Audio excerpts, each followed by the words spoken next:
As humanity traverses the collective dark night of the soul, we came together and decided to step up amongst so much insanity, to be an authentic, heart-centered and unified voice in sharing our personal stories and experiences, with the hope of inspiring and awakening others into their true nature as the eternal God, light and love that we are. In this critical time of evolution, the time is now to choose peace and harmlessness, to seek alignment with truth and courage. The time is now to cultivate our soul, to understand our multi-dimensional selves, whilst guarding and protecting our minds. Let us break down the walls of separation and classification. Let's reconnect our hearts to the oneness. Will you take steps to heal yourself, to choose pro-human values? Our inner work is to free ourselves from pain and delusion, so we can live with clarity and coherence in service to others and our communities. What is the agenda of the anti-human controllers? What is the agenda of divide and conquer? Imagine what life could be like right now if you lived on this planet in harmless actions. How can we stand up for our inherent human rights? Can we do the right thing in the face of tyranny, in reclaiming our sovereign freedom, demanding truthful information and full disclosure? For one and for all, we are the Truth Pulse.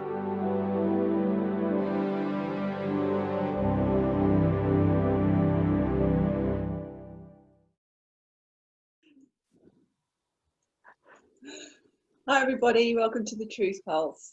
This week we have a lovely speaker. She's called Chastity, and I'm just going to do a little introduction to Chastity, and then we're just going to open up and we're going to talk about our topic of today, which is the Megiddo archetypal battle. So Chastity, she never thought she would be sharing her views publicly and sense of knowingness about the Christ spirit, humanity and the infiltration our planet has gone through.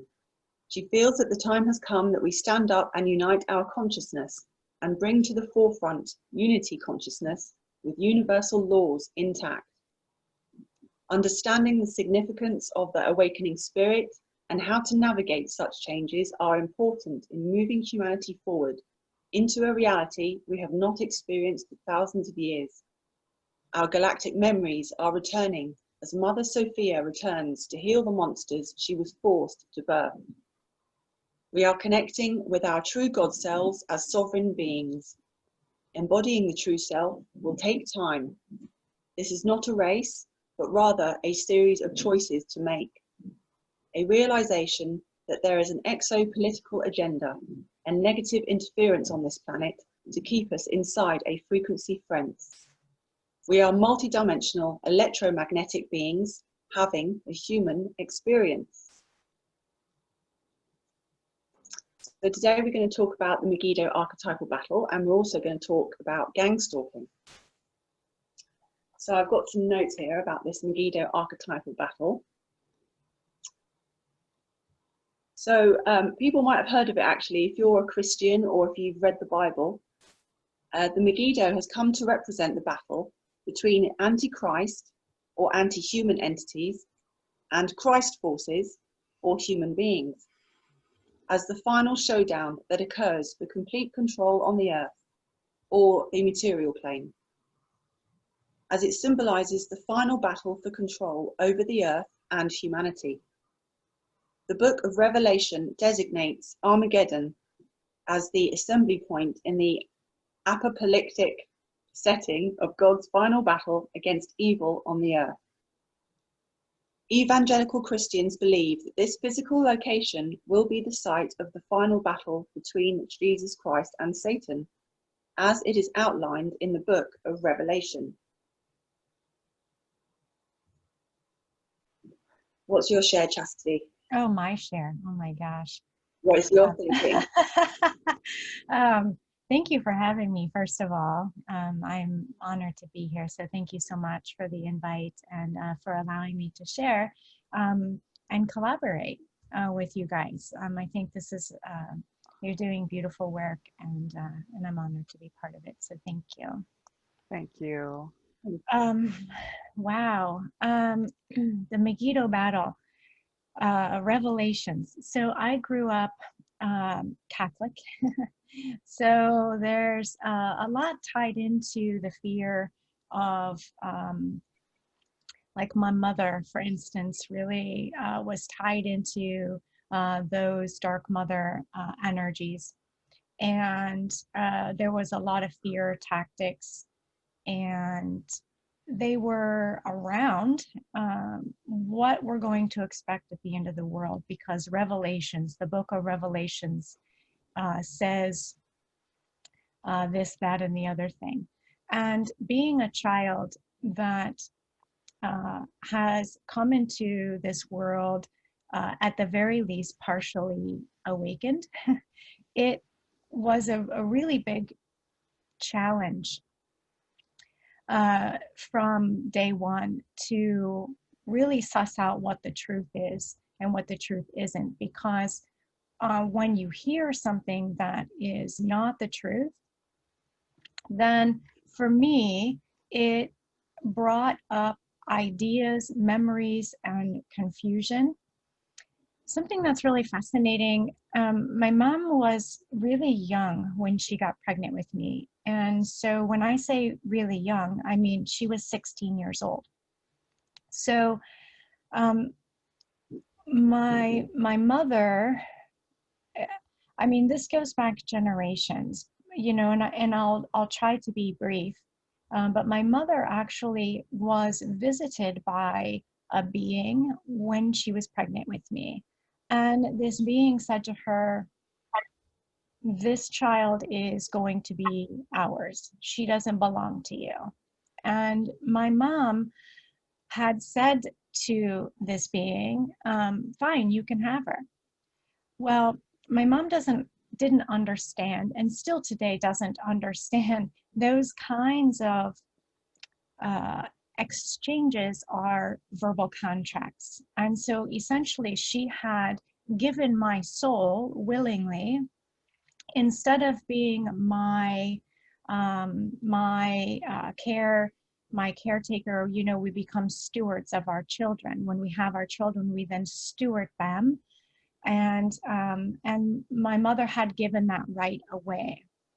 And so my whole life, what I've been doing is studying everything and everyone around me, and have been challenged in ways from the Antichrist, and stalked by a third hierarchy demon whom my mother gave me over to, and his name is Azazel.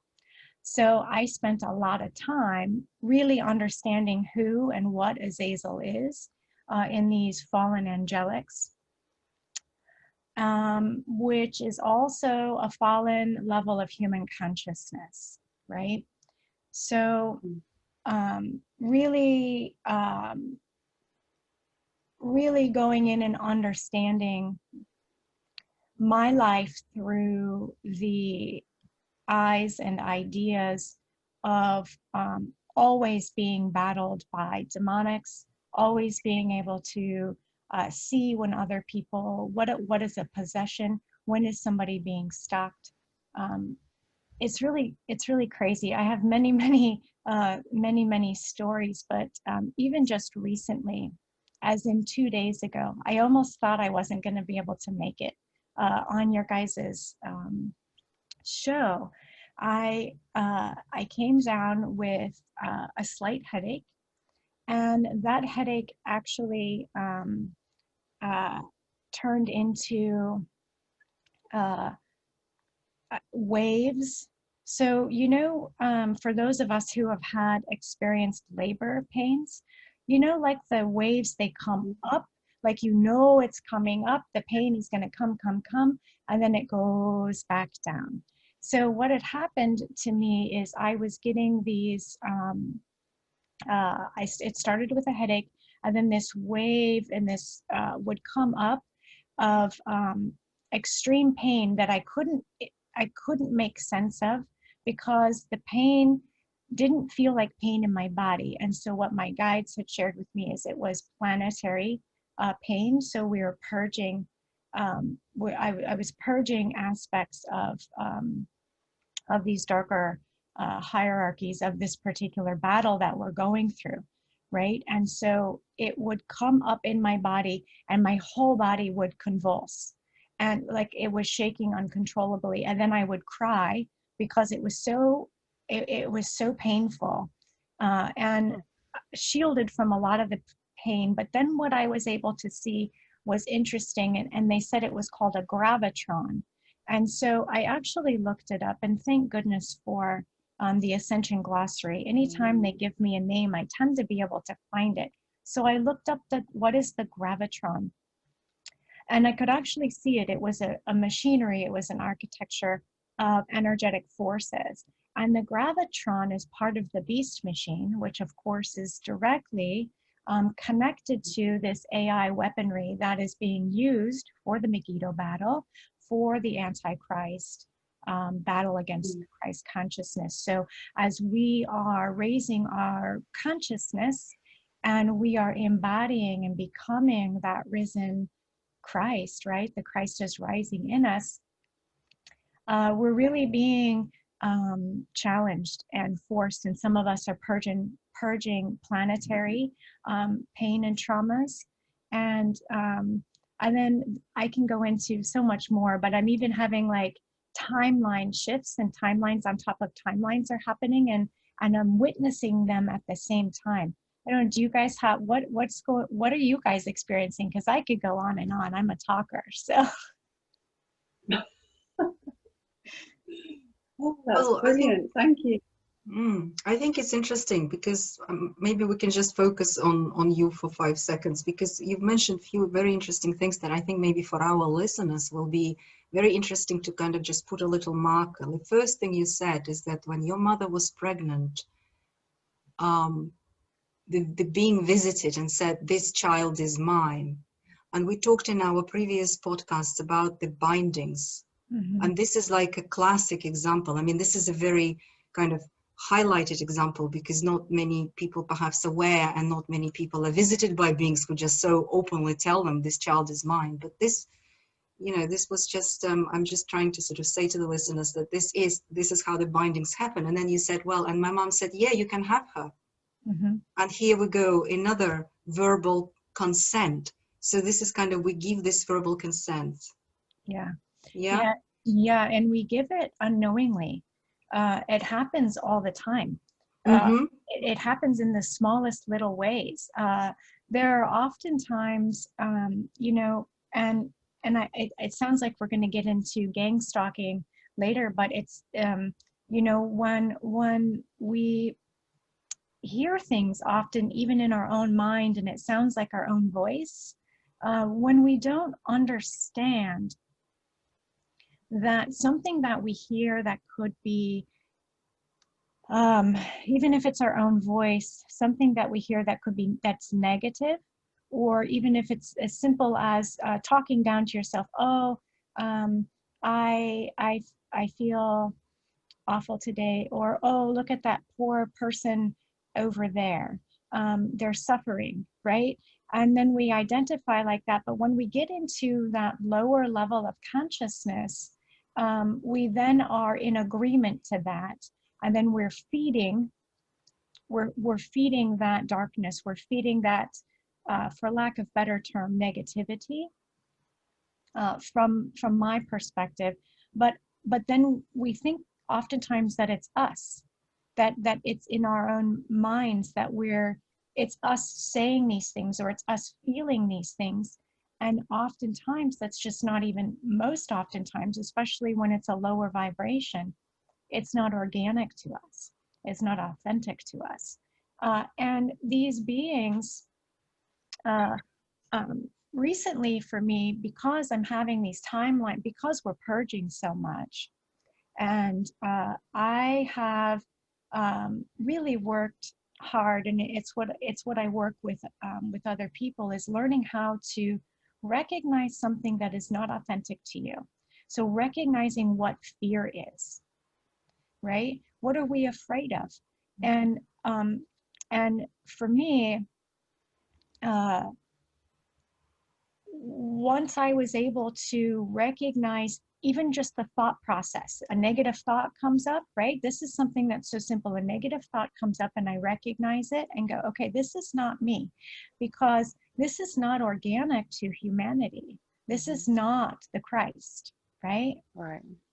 And so when we're able to start to recognize that and look at it when it comes up, you can then start to see the schisms. You can kind of see that that matrix is going to start to fall apart, because if you're not holding it and you're not giving it value, it literally just disappears. And it's interesting because then you don't feel. I remember one time I woke up and someone had said something to me or done something. I don't remember exactly what the experience was, but said something that would normally have made me feel jealous and angry. And it was said to me, and I didn't feel like anything. I thought, oh, well, that's strange. How come I don't have that anger? How come I don't have that, where'd that comforting feeling of reaction go, right? And it was like, oh, it's because I had spent so much time witnessing it as it would come up so many times, right? And then recognize it, saying, you are not, this is not me, this is not authentic to me, or these are old memories, or this used to serve me and it no longer serves me. These are some things I've said before. And then it like breaks away. For me, I can see it like break away in little particles, or sometimes holographic images will just, they just disappear. They just fall down and disappear. So what, has been happening, lately is, because it's not, working in real time, because if I'm able to stay in this 0 point, if I'm able to stay in the now moment, it's almost like I'm invisible, right? And so, you can kind of see what's happening around you and outside of your protection.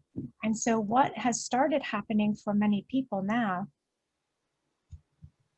excuse me, is old timelines and old memories are being brought up.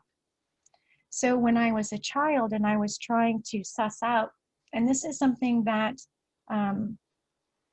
Azazel and his faithful counterpart, Lilith, and you can call her the Black Lilith, you can call her whatever you want, but they indoctrinate children very young, going back to bindings, and they do that through SRA torturing.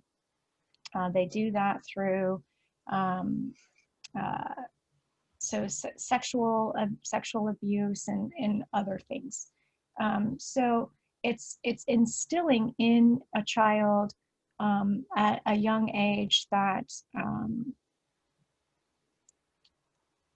somehow it dims the light of the Christ, and then you end up being dependent upon the Antichrist. I don't know if I'm explaining that very well, but it becomes a comforting feeling because it's all you end up knowing.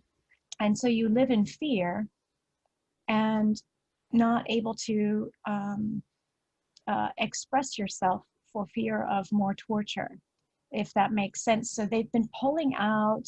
I actually got a phone call from my mom a few months back, and she said, do you remember? And then she had my brother call me as well. Do you remember that story I told you? And then you said that there was a being that you could hear through a recording. I used to hear, them come through recordings all the time. Like we used to do cassette tapes, right? And so I would record music, and on that music, I could actually hear messages come through, which was really rather creepy. But as a child, I was fascinated by it, right? Because it was like, I knew, my inner self knew, this is what I'm here to study, right? I didn't know what it meant, but now I do, right? I'm here to study the Antichrist, and I'm here to call it out, and I'm here to raise awareness for that. And so what they started doing is going through, I have children, right? So they work through my children, they work through my animals, they work through, I've lost a relationship due to this. And it is, you know, they're going to try and hit you where it hurts. And Yeah. when you hold that loving, when you can see, especially, it's actually, well, it's nefarious, but it's also if we can hold that love and realize this is a lot of fallen human consciousness and the torture that we've been through as a species, and hold that love, then it doesn't really harm us the way that we fear it can harm us, right? Thank you for that information, Chastity. That was bringing up some memories about when you had first talked about the neutral witnessing, and then you had finished with saying holding that love. It reminded me of my journey with feeling exactly that, you know, these forces taking us out of our center, taking us away from our Christ identity. And you identify with that. I identified with that. And for the longest time, and I went through stages to offer a slightly different perspective, but similar. I went through stages of feeling, out of sorts and just spacey and unaware, and then starting to awaken. And then I became, there's the cosmic rage came on, and then the anger, and wanting and needing to express that. And then, however, after that stage, that brought back a lot of pieces and fragments, and I reclaimed my power with that to say no and to set the boundaries, because the boundaries weren't there. So with all of this, this dark force happening and the infiltration into our consciousness, this is what I experienced in having to become angry and set the boundaries. But then coming to the understanding and working on the neutral 0 point and bringing in the love and holding that neutrality. And as you had said, Chastity, watching it kind of just, there's nothing for it to hold on to. It just kind of, it kind of fades out. And then with my personal experience too, dealing with possession, there's been this one particular stalker entity that has been in my field since childhood. And I noticed that it was, again, a process of setting the boundaries and taking back my power. But also, I'll sense this entity, and it's male. It's has some human components, it feels like, but also negative alien components.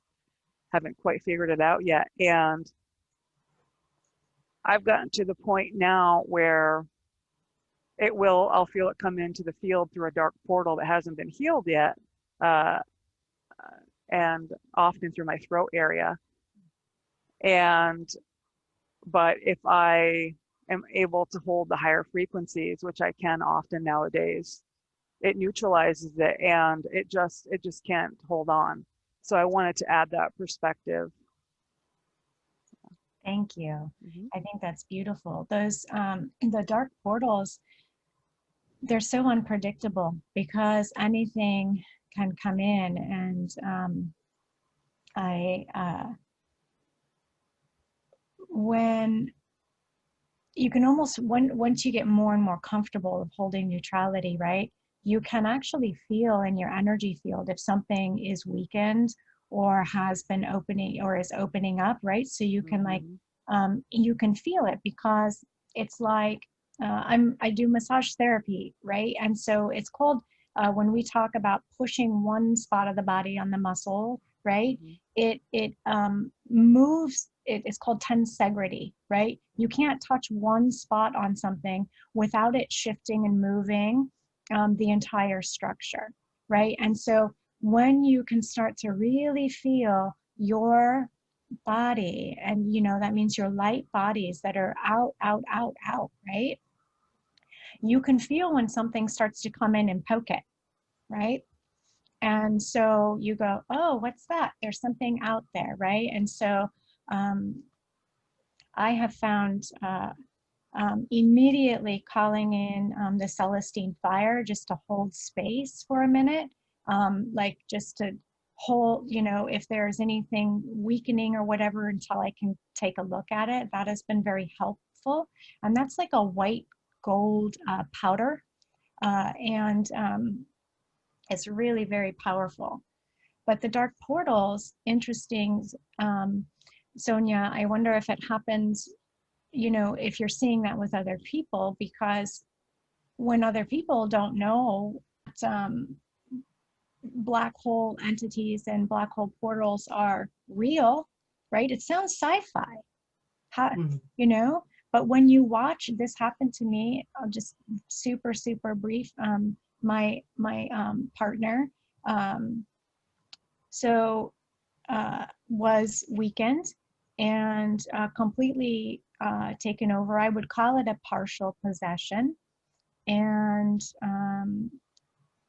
you know, coming down to lay to go to bed one night, 3 times, there was like maniacal laughing. And I knew instantly, I knew right away, because when the bedroom door opened, the energy shifted in the room. And I thought, holy, what in the world is in this space?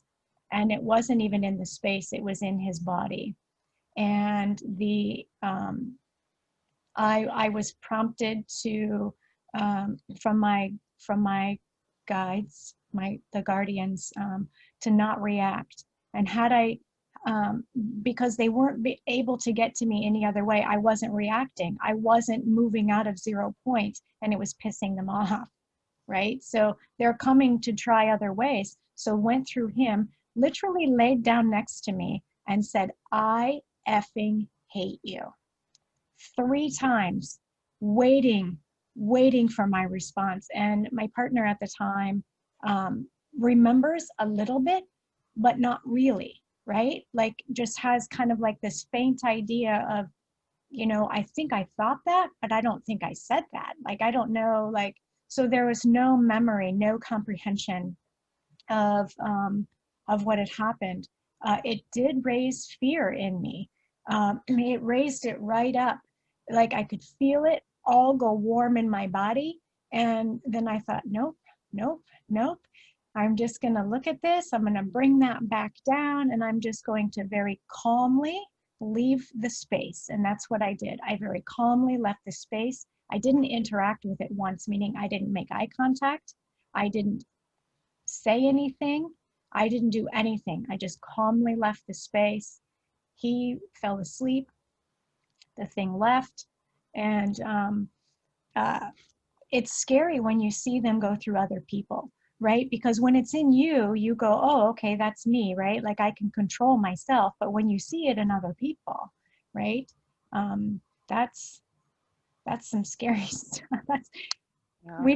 We don't think about it. It happens, you know, teachers. I know you guys have talked about it. Happens, they can come through teachers to get at star seeds and indigos. They come through parents, they come through partners, they come through our children, they come through our pets, right? So Chastity, again, I'm thinking, because a lot of our listeners may not even be aware about this at this stage. How was it for you to, I mean, you already answered this, but maybe just reiterate again.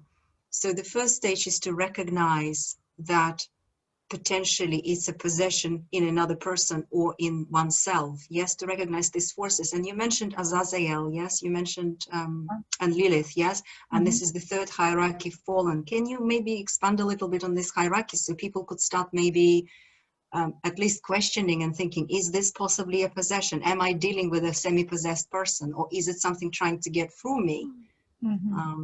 I mean, if you don't, I mean, it's just like for us all, and I know there are like different hierarchies, only if you know. Yeah. What I think a lot of us, when we're seeing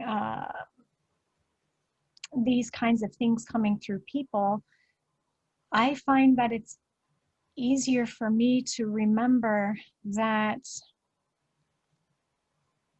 I'm trying to find like the right words to put all of this together. It is a human consciousness, right? So there are a lot of, to me, it looks like when we're in the astral realm. So the astral realm is the fourth dimension. And I think that our consciousness spends a lot of time there. It's where we can go through dream time. It's where things kind of latch on as we're coming in and out of what I call like our system, the system. And it kind of opens up, and we have no idea how to like close it down. So we are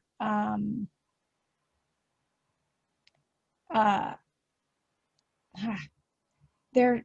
I'm seeing when we go into the first, second, and the lower aspects of self. Okay, so these are the lower aspects of the body, the first, second, and third chakras, I guess, if you will, right? This is where all these different things get put into us, all these different implants, pain. This is the pain body, this is, but then they come in like through our heart center, right? And they kind of like pull things down through our heart and then like anchor it into the lower aspects of self that they have created the distortion in. And so it's easy for fallen human consciousness to possess, because I feel like it's closest to how we recognize the self, if that makes any sense. It feels more human. They're more human, loosely I'm saying human. Jealousy, fear, anger, wrath, greed, right? These are things that year after year after year, thousands of years that we have been trained to participate in. So we don't know anything different, and so they can keep coming through and anchoring in. They feed through our pain. So when we're not recognizing that pain and we're not clearing that out, that's how they come in and anchor in. I hope I'm making sense. Sometimes I'm kind of all over, but yeah, well, it's very helpful, because as I said, a lot of people, for some people, it will be like a new thing. People don't ask themselves this question. Like you said at the beginning, a thought comes in, oh, it's my thought. It's me who is thinking that, but it's not. So it's very good what you mentioned at the beginning, to start asking and recognizing, and also bindings. You see, your mother, a lot of us have these bindings and we are not even aware of it. Yes. right. So Yeah. this is another. So maybe now from listening to this, maybe we could all start asking, I mean, is this a binding? Is this an entity potentially? Who is owning me?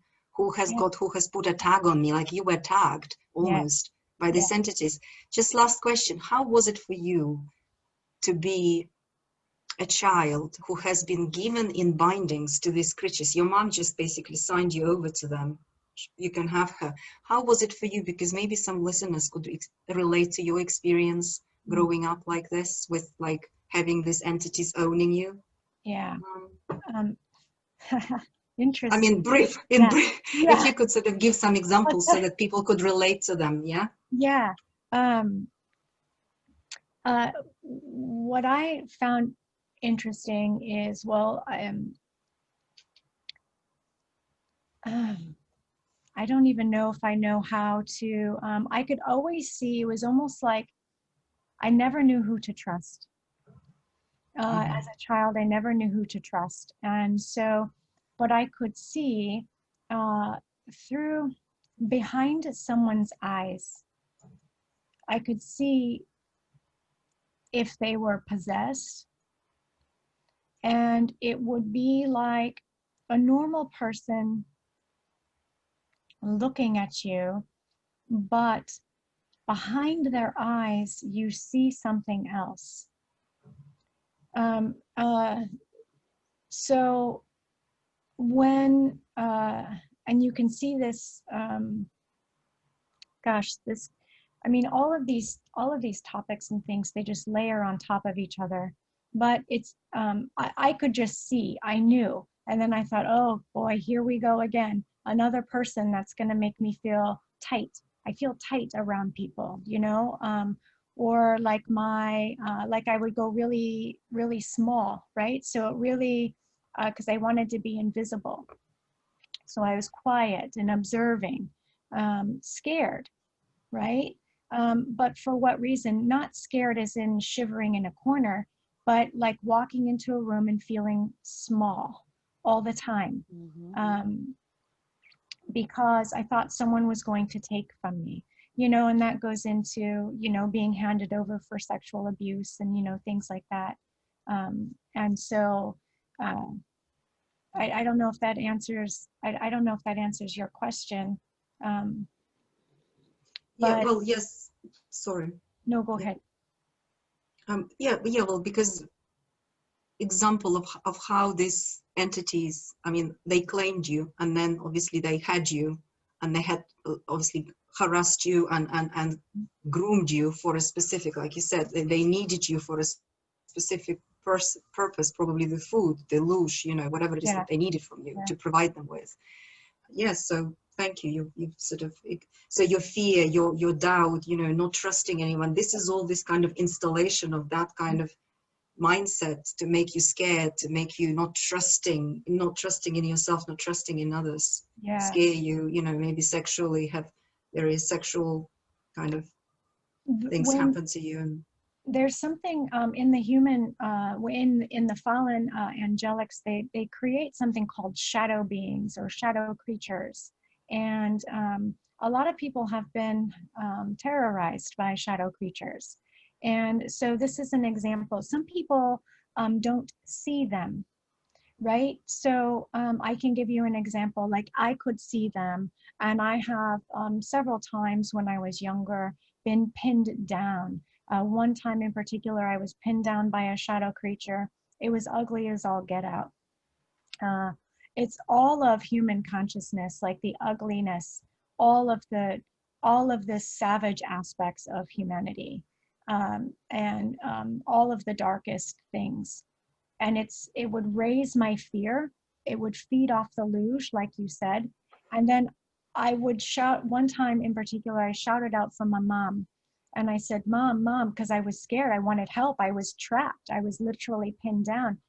And my mom said she never heard me, but when I called out for her, it had said to me, your mother can't hear you, and even if she could, she wouldn't come and help you anyway. And so these are the types of things. So that's the type of voice you might hear in your own head. You might not see and experience it the way that I did. However, you may have that self-doubt of, why would somebody want to come and help me? Why would anybody want to spend time with me? Because what am I worth? Right? It's the same thing. You're just not experiencing that torture aspect. You're not able to see, but someday you will. And hopefully it's not what you'll be seeing, but it's that self-doubt. It's that worth. What am I worth?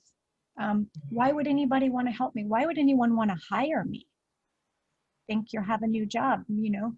And it's the same thing. It's the exact same thing. yes, it's almost like uploading this inferior type of thought forms into you that will feed and creating that negative ego construct unknowingly. Yes, feeding all this inferior, I'm worthless, you know, who will hire me, I don't trust anyone, all these kind of like beliefs that then become, or you think it's you, but obviously it's not. It's all been groomed from a very young age. Yes, pulling you further and further and further away from the Christ, right? Further away from your true light. And that's their goal. That's their goal, is to create that split in us, so we can never bring our masculine and feminine together and become the Christ itself. We never get to create that union and shine, right? And remember And that's the Megiddo archetypal battle, right? In a nutshell, that's what it's about, preventing us from, you know, if we were to sum up, you know, the Megiddo archetypal battle. Wouldn't you, or would you say that that would be a good summation in preventing, you know, the Christ light from flourishing and the hierogamic union? And there's been this constant battle back and forth with these antichrist beings and the Christed beings. Yeah. I mean, do you have any, or Linda or Trinity or Chastity, does anyone have anything to say in wrapping up or in helping to further understand how this all ties into the Megiddo archetypal battle for our listeners? The only thing that I can say is the deeper we are into our negative ego or the negative ego constructs, so, you know, these are the lower aspects of human consciousness that they feed into. It's the 3D world that we live in, right? These are the dense realities that create the holographic particles to become matter, and that's what we see and experience, right? So when we are completely separated, and they keep us separated from that hierogamic union, like you say, Sonia, it anchors in that beast machine that they had originally put in to the planet to throw us off. So the more of us that are split like this, the better it is for them, because they're anchoring in their stronghold, right?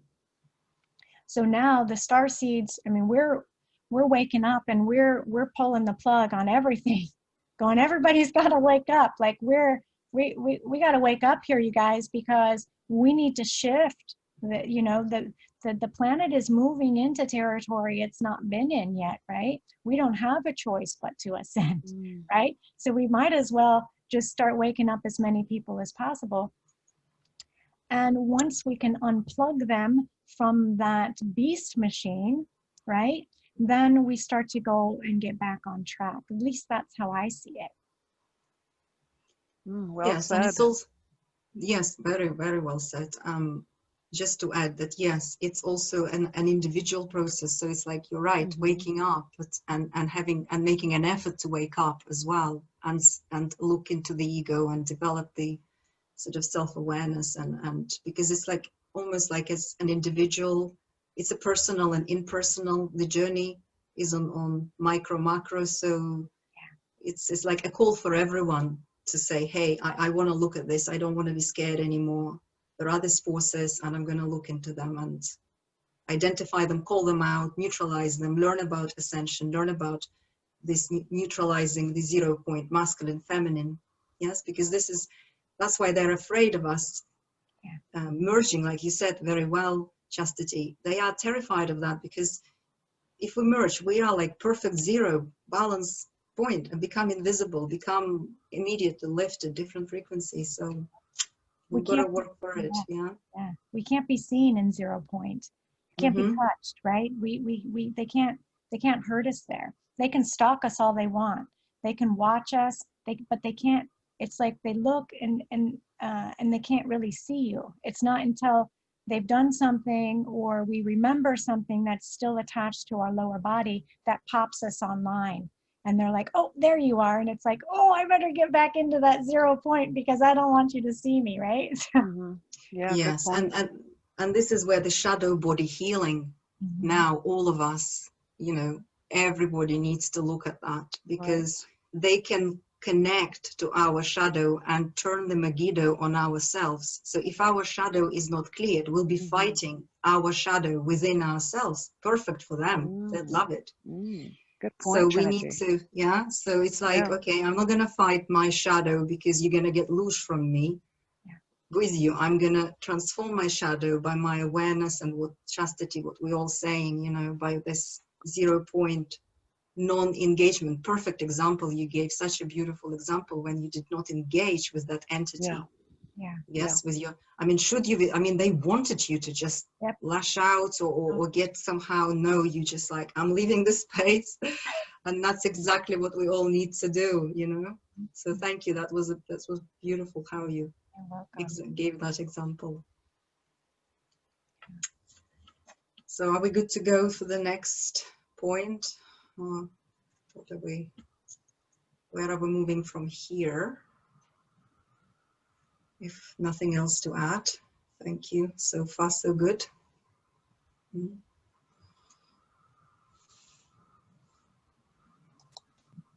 I've still got workmen making an absolute noise. That's why I'm on mute at the moment. So apologies for that. They're drilling away still. I thought they would have been done by now. So yeah, I'll just got to hang in there and listen. I don't want to just. It's good. So where are we at with the podcast now as far as, are we segueing into gang stalking now? We have a big piece to cover with that. We're all going to share on that.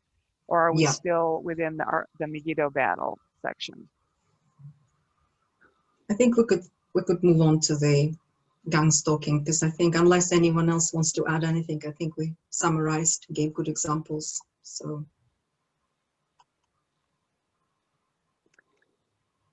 Well, if we feel like we are complete with that, thanks so much, Chastity, for sharing your personal experiences with that. And we got to know you a little bit better. I have a lot of questions for you. I like listening to all of your experiences. It's quite informative. Yeah, thank and you. I can relate to a lot of what you're saying with these dark forces. Yeah. Tons of fun, right? you know what's so fun? It took me a while to understand. I have a 22nd birthday, 22. So I'm a master builder. It took me a while to understand what does that mean. But I'm also a double Gemini, which goes right into Megiddo battle, which goes right into family of Michael stuff, right? I know this is kind of all over the place, but just like when I go back and look at all the things of like how we're actually built, you know, and what do all these things mean for each of us, I find it very fascinating. I do too. Yeah. Yeah. I think those are signposts. I mean, we've played around a little bit with that, haven't we, Linda and Trinity? We've talked about our, what was the one thing that we did? Our life path numbers. We were talking about that, and different totem animals. Animal yeah, totems. like We talked about that. Yeah. Beautiful. Very like sacred geometry, yes, like platonic yes. solids, you know, all that. It's very interesting how the sound and light could then become a platonic solid, which is a specific combination, and we all are made of that. It's just like, and it's like a fingerprint. Everyone is unique. Yeah. So it's like, whoa, is it really? Is it us? You know, really? Wow. Yeah. Okay. Well, now we're into, if we could move on to the next section, we wanted to talk about gang stalking. And I thought that I could provide a definition about gang stalking. And I wanted to then maybe get a bit of clarification if Linda is able to get online. I know that she has construction workers there, but she can provide us with a little bit more of an explanation of what a dark portal is. After that, because we're going to be talking about dark portals in more depth. So I thought maybe a little more explanation on what that is. And then I wanted to give some examples. I have quite a few examples to briefly run down what gang stalking is and my experiences with gang stalking to help trigger the memories in all of us, you know, here on this panel today, and also our listeners, and open up the floor for discussion for all of us to share, you know, about our experiences with gang stalking, something that's very real, that's happening right now. So before I get into that or any further with that, let me just give a definition of what gang stalking is. And I found this very I would say, a good quote that helps to explain what gang stalking is. It's from Andy Lewis, and his website is targetedindividuals.com. And from his website, this quote is, "Organized stalking is a form of terrorism. It's used against an individual in a malicious attempt to reduce the quality of a person's life.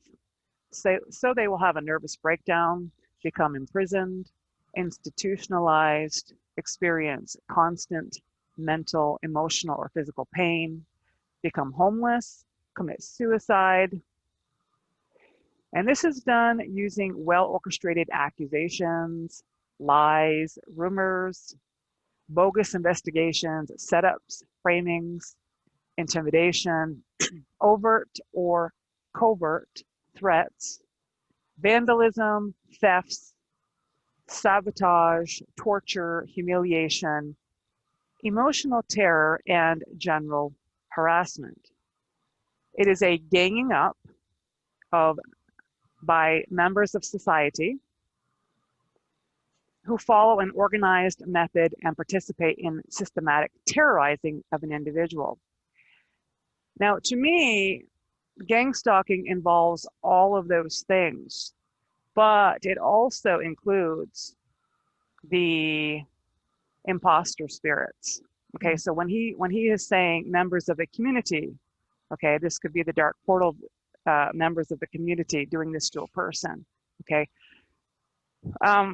to me, what's behind all of it is the negative alien agenda beings. This is human or non-human beings. This is our dark forces. These could be our Draconians, Anunnaki, Greys, Belials, Black Suns, Leviathans, Brotherhood of the Snake, Dragon Moth, etc. So I wanted to make that part clear in adding that to the definition as part of who's doing the terrorizing. And to me, gang stalking can feel like someone's under a black magic curse or spell due to the relentless sabotage and attacks and the string of bad luck. And is that Lulu? I just saw Lulu's head pop up. Hi, Lulu. Lulu is her beautiful, beloved feline companion. There she is. Oh, so cute. She says, yes, look at me. There's my tail. Yeah. So I wanted to continue by saying, I believe gang stalking is perpetrated upon people who are standing up against the broken, corrupt systems on planet Earth. And again, those of us who are the system busters. Okay. And my experiences, I would say, with gang stalking began in childhood with deep levels of trauma and abuse. Okay, maybe we can all relate to that, starting as early as possible. And again, possession was involved, and it felt like a draconian energy first settled into a significant caregiver and then was passed on to me. And it feels like my labs were involved. And my labs are military experimentations and abduction for our listeners who may not know that. And so, again, it can affect all relationships, jobs, friends that a person is engaged with, vehicles that one purchases and owns, apartments that one rents, houses one may purchase to live in, everything being controlled by satanic, negative alien agenda forces. And to me personally, I was always being watched by these dark forces. Before I get into further detail, I wanted to ask if Linda, if you can provide us with a more detail on what a dark portal is, so that we can have a more of an understanding, because we're going to be talking about that in depth. Yeah, Chastity, she did mention about, this partial possession that, that can happen with people, especially when they're emotionally triggered. So, you know, if someone's like angry or really upset, you know, it's like sort of quite destructive emotions or behaviors, then that is a way in for an entity. So a dark portal. So say for example, you know, you're having an exchange with someone, and you know, that's not to say, you know, you can also be triggered at the same time. You know, so it's just that we're, you know, sort of describing it, a scenario of, you know, these sort of emotions that are coming out within an argument. But, you know, as Chastity mentioned, is that, you know, the more that we do our shadow work, the more that we work on ourselves, then we are able to, you know, to stay in this sort of neutral point, and we're just able to sort of witness or observe. And so more often than not, when you start, you know, coming into that neutral space and you're becoming aware of your multidimensionality and everything like that, you know, then they will use people around you. You know, they can, you know, into loved ones or family members, you know, something like that. You know, or it can be a complete stranger. And so what they like to do, it's basically they like to attach themselves to someone who is fragmented. So, you know, we call it fragmented as in, you know, they've got unhealed trauma, or, you know, they're in their pain body. So, you know, it's, that's what a dark portal is basically. Yeah, it's like they're being used to then, you know, get to you in any way that will trigger you, or upset you or try to hurt you. And so, you know, it's very important when you feel that, you know, someone is being a dark portal around you, is just then, you know, just to walk away, to stay neutral, or, you know, try and just have some sort of loving kindness, because now you are aware of what is happening to that person. And it is banning, you know, it's about putting a boundary down as well. So, you know, we'll talk a lot more about, you know, techniques and things like that. But yeah, that's like a summary of a dark portal. Linda, thank you for that. Would you say that, just to clarify, the dark portal are these entities, these unseen spirits, okay? Are they the ones that are walking into the light body to interfere and influence the person who has been triggered, and then the entity is speaking through, let's say, the human? Would that be accurate to say? That is accurate.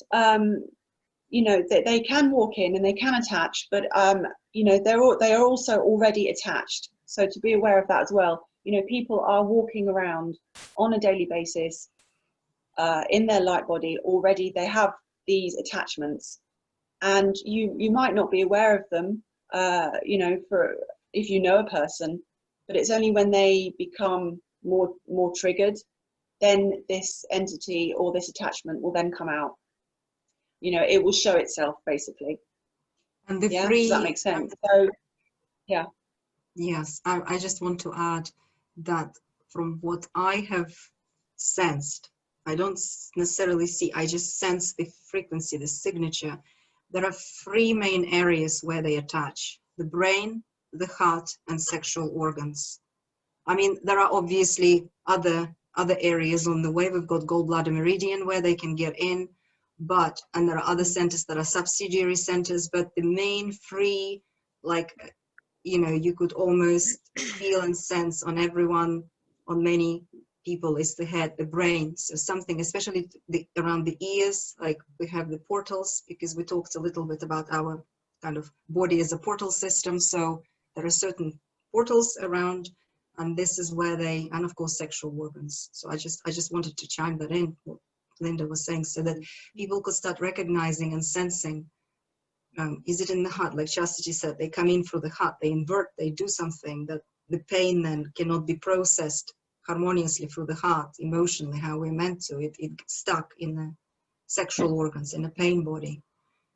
And yes, the heart, the brain, and the sexual organs. Yeah. Mm-hmm. Just wanted to chime that. Yeah. Anyone else have anything to add to what a dark portal is? Yeah, I think that, thank you both, Linda and Trinity for explaining that and the segue into it, Sonia. Thank you. I think that dark portal, like in a really human sense, is I think everybody can understand what a narcissist is or what gaslighting is, right?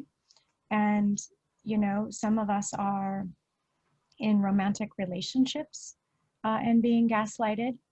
Some of us gaslight our children and don't even know it, or it can be happening again in our schools or whatever. And gaslighting happens in what's curious about how these entities could have been there for a long time, because possession is normal, right? We think, oh, it's a freak thing, or you watch a scary movie and you think, oh my gosh, you know, possession doesn't happen very often, and then you're going to see people crawling all over the walls. And I've seen some crazy stuff in session work, but aside from that, it's not like that, right? Possession is as simple as having a narcissist in your midst, right? Or and they start really slow too, because these entities are their goal is to stalk you. They're stalking you because they want to be able to convolute your thought process. They want you to doubt. They want you to break yourself down. And this goes right into what we were talking about when this first started. And that's, you know, that's creating that split, right? And not being able to unify. So it could go from, don't I always have the house thermometer, the thermostat set at 68? And then your partner or whoever says, no, it's always at 69. And you're like, no, I'm pretty sure it's 68. It starts with little tiny things, right? And then they'll turn it up or down and say, no, that's something that you did. And then and these are just little, you know, things, start making you doubt your own thought, your own sense of self, right? And anything like, oh, Trinity, you're wearing a purple sweater. No, I'm not. This is a red sweater. Oh, it is? It looks really purple to me. No, I've always had this red sweater on, right? It's just kind of, I'm being pretty crazy in my examples, but you know, they're just these things that seem normal that we start to question, that's how we get baited into eventually just kind of going crazy, right? And then that's how they'll continue to feed off of us. And that's very interesting, because as you were speaking, I was thinking, yes, because this is exactly what is happening on a collective level with collective shadow. A lot of gaslighting, a lot of kind of giving information, conflicting information. People kind of like, what do I believe? People are questioning their own sanity. I mean, look at the doctors, look at the cognitive dissonance that the doctors are having, because they're like, this doesn't make any sense, but the government says the masks are helping, but no, they don't. But like, am I going crazy? Have I done my 6 years in medical school? So it's like this amount of gaslighting creates what you've said. It weakens us. It creates this kind of dissonance within us. And of course they can come in then and continue breaking, taking us away. Yes. So yeah, gaslighting is one of their tactics. It's narcissistic, kind of abusive strategy. And when it's happening on such a huge level, like on our governments, you know, the people that we trust, the groups that we trust, right?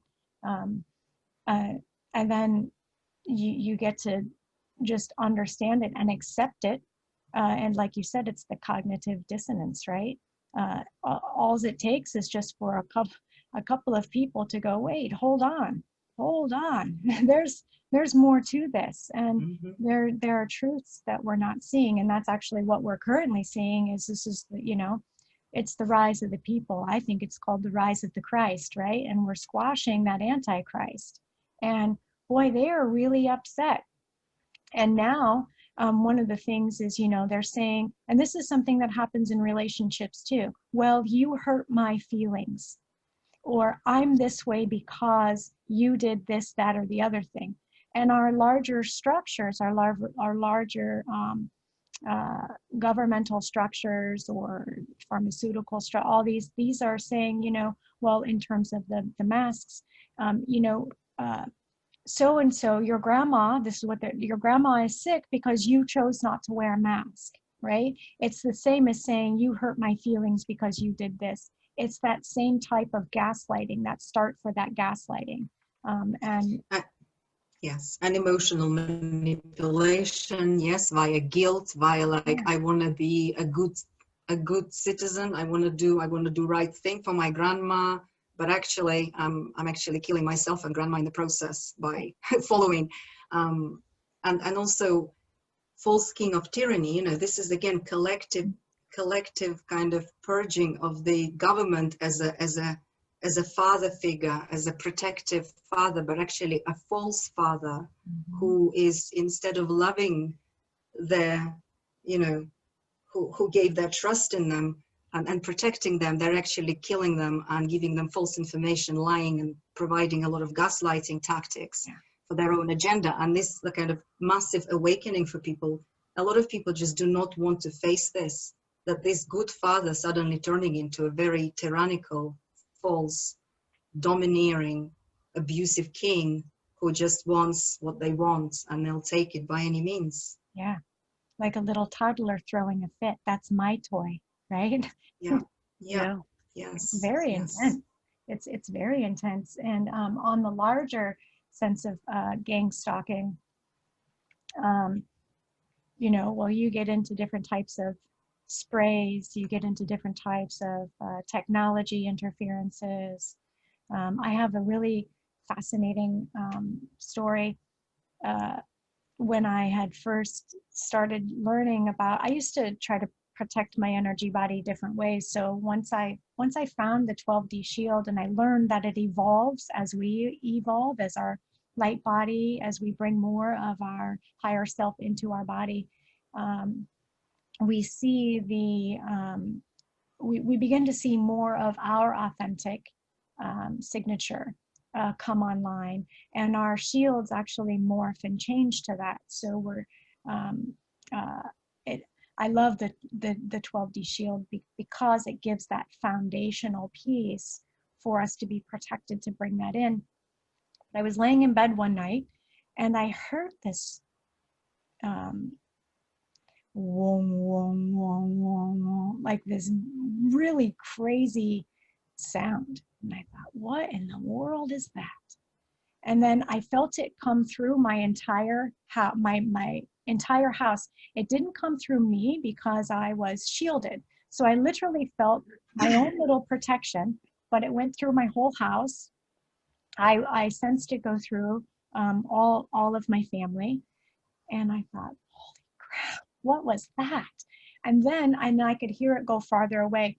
And then I heard it reset and it came back again. And I thought, well, so I shielded everybody. I shielded the house. I thought, oh my gosh. And what it did then is it went up and over my house.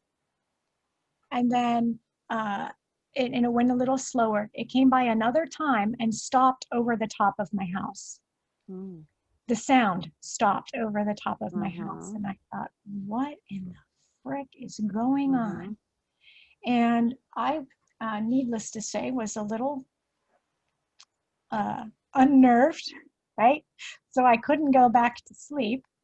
And I thought, well, I'm going to go downstairs and I think I'm just going to meditate. And I'm just going to be up for the day, for the rest of the night. I don't know what time this was, but so I went downstairs and I thought to look outside. I thought, oh, you know, I wonder if I left my tripod outside. And that's what I heard in my head. Go look and see if your tripod is outside. And I looked and I thought, oh, okay, good. It's still there. And normally I would never walk this way in my house to check anything. And it's like I was guided to, right? And then I walked, I had this little window next to my front door, right? So like you could see out onto the porch next to the door. And I turned and looked out the little window. I am not joking you. There was a little gray alien standing right there. Yeah. And I looked and then I looked again and then it cloaked itself And I was like, I can still see you. I was like, what? And, you know, but we live, I live by University of Washington Medical School. And so, you know, I'm like, what in the world is going on? What kind of, to me, this is a whole nother level of gang stalking, right? Like Sonia had said, you know, she can, you know, she gets the interference, or, you know, I've had, I was doing sessions at home since this whole lockdown stuff. And I had this one family that would call, and every time this family was in session, black helicopters would fly over my house. I am not joking you. And I always thought this was like, this is not true. This is not, you know, that there's no way that's a real thing. That's got to be somebody else's reality. And then next thing you know, it was my reality. And so sometimes I think, well, why am I seeing this? What is this? You know, and instead of being scared, you know, looking at it and going, what is this all about? What are you looking to, you know, get? How is it serving me or the other person, or not, right? I don't know. Just some interesting stuff that's happened over here on my side in terms of a different level of gang stalking outside of gaslighting, right? It's Yeah, very you make interesting. some good. Sorry, Sonia, go ahead, Trinity. Sonia, you go. I will after. I'll just a short little. Yeah, no, I was just thanking you for those examples. Those are good examples, and different levels of the gang stalking. I was just reiterating that, and actually, they tie into and fit into some of the examples that I'm going to list here. And I wanted to see if we could expand even more and share even more on the gang stalk of what we all experienced. Trinity, did you want to say anything else though?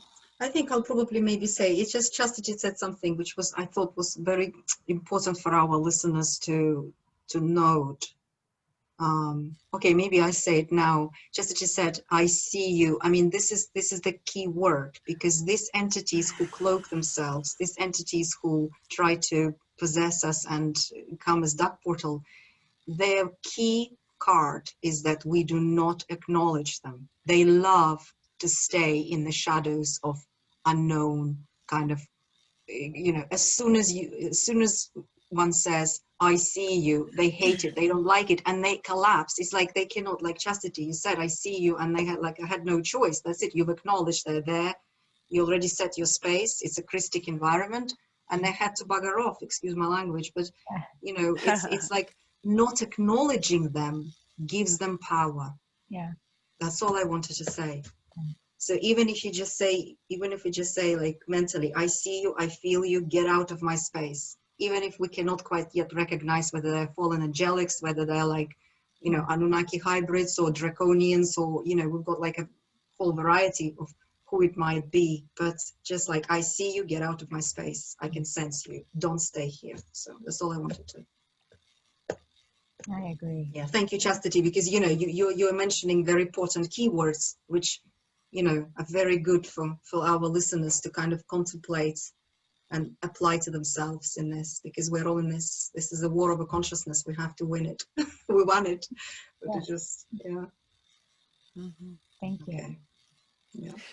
Well, thank you for that, Trinity and Chastity. And so we can see now how gang stalking ties into Megiddo archetypal battle. You know, it's breaking it down. Okay, what are we facing in the fields? And so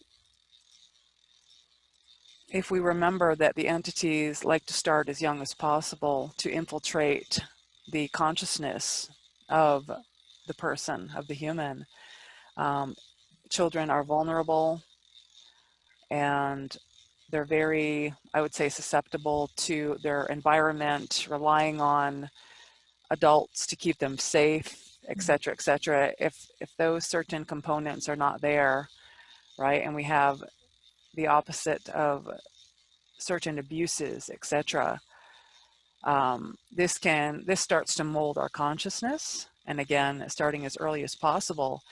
And so I would see this happening for myself as a very young child, you know, dealing with abuse and possession, but also having it carried on into grade school and high school. And this is why we discussed what the dark portal is, to help give us an understanding, because the entities will jump in to the the triggered human. Let's say your associate or your friend at school, etc., can jump into these people, and or the entity could already be in the field and it could be activated. And so we see this happening with children being bullied, intimidated, and this is to further fragment a person's consciousness and self-esteem. And this happens, you know, in grade school and high school. When we talk about shifting gears a bit, we're talking about gang stalking with finances, harassment with finances. The entities like to, I would say, hold that, above us, hold that, or use the financial system, use survival consciousness against us, and so that we're always locked in that. And you know, money is the big thing, the black magic money system. And so I saw that happening a lot within my own experiences. And part of the possession that I dealt with and the molding as a child and into adulthood was to be frivolous with my finances, having no knowledge or self-control about any of it. Oh, a credit card? Oh, how fun. Yeah, let me have a few of those, right? And then just being out of control with that and not understanding self-control, not understanding how to manage and balance resources, but also my life. And really, this is the energy signature of the predator mind. This is the predator mind that was downloaded into my consciousness. And all of this is purposeful. This is part of the gang stalking tactic. And it is, for me, you know, it was a form of control, because once I had my frivolous fun with, you know, the credit cards and racking up so many bills that I couldn't pay them, okay, then you're stuck, right? Because then you have less freedom, and the entities can sort of mold where you're going to live. They can mold lots of different things in your life based upon your level of financial stability or the resources that you have at your disposal. So that's just a little tidbit that we can kind of mull around, and there might be some information that we'd like to each share on that. But for now, let me just move down the list. I like to say that there was a general harassment that I experienced with dark portal humans walking to work. There would be a constant people driving by in these very loud diesel pickup trucks with roaring engines driving at me and then swerving at the last, you know, right when they got close to me. Okay, this is intimidation. This is an intimidation tactic. So we've got it coming from all angles. Okay, this is more of the gang stalking. I've had harassment with police officers. There was a constant watching of my whereabouts. I remember crossing a non-busy secondary street. Okay, we all do this. There was a crosswalk, but there was nobody around. It was a quiet street. I crossed the street, but they really like to hammer the finances home, like to really try to drive that home with ruining me in that area. And I suddenly a police officer pulls up out of nowhere and issues me a very large sum ticket for crossing this side street. Okay, and I was dumbfounded. I'm like, what do you say to that? And if you're not fully, you know, I would say in your shield, if you're not aware at this time, I felt like so intimidated. And oh my gosh, this police officer is hovering over me, handing me this very expensive ticket for crossing this secondary street when no one was around. Okay, it makes you go, okay, and you start to put the pieces together. Am I being harassed? Okay, and then I remember one time walking my cat when it was dark out on a quiet beach. And because he didn't like the crowd, so I wanted him to have some fresh air, and we were outside walking. Suddenly a police officer pulls up and tells me that I'm breaking the law and issues me a ticket. Okay, more harassment. I've been walking to work, also having a police officer pull up behind me to question where I was going, what I was doing. Okay, so those are some examples of police harassment. Not all police officers are bad. Not trying to say that. I'm trying to say that these are some examples that that we might face. There is harassment in the workplace.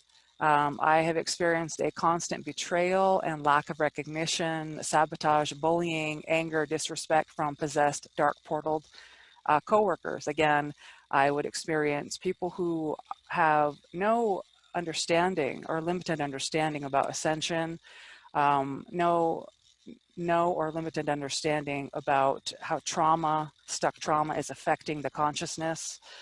And they're triggered, and then the entities can walk in, or they've already had the entities in their field, as Linda pointed out, and these entities then speak through the humans to attack, constant attack in that way upon my being. And this is, to me, is to try and keep us quiet, shattered, so that we can't heal and step into our personal power. So there's a constant bombardment. Harassment from neighbors.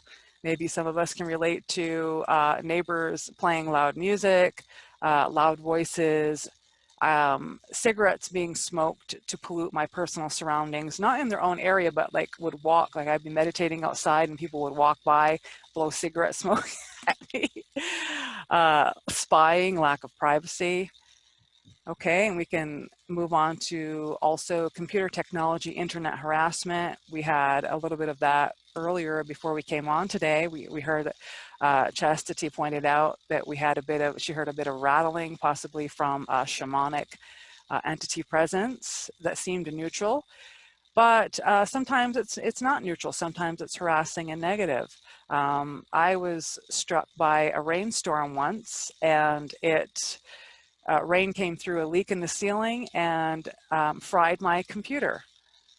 And that's gang stalking. I lost all of my files, my passwords, Ascension related information, lost it all, and I had to purchase a new computer.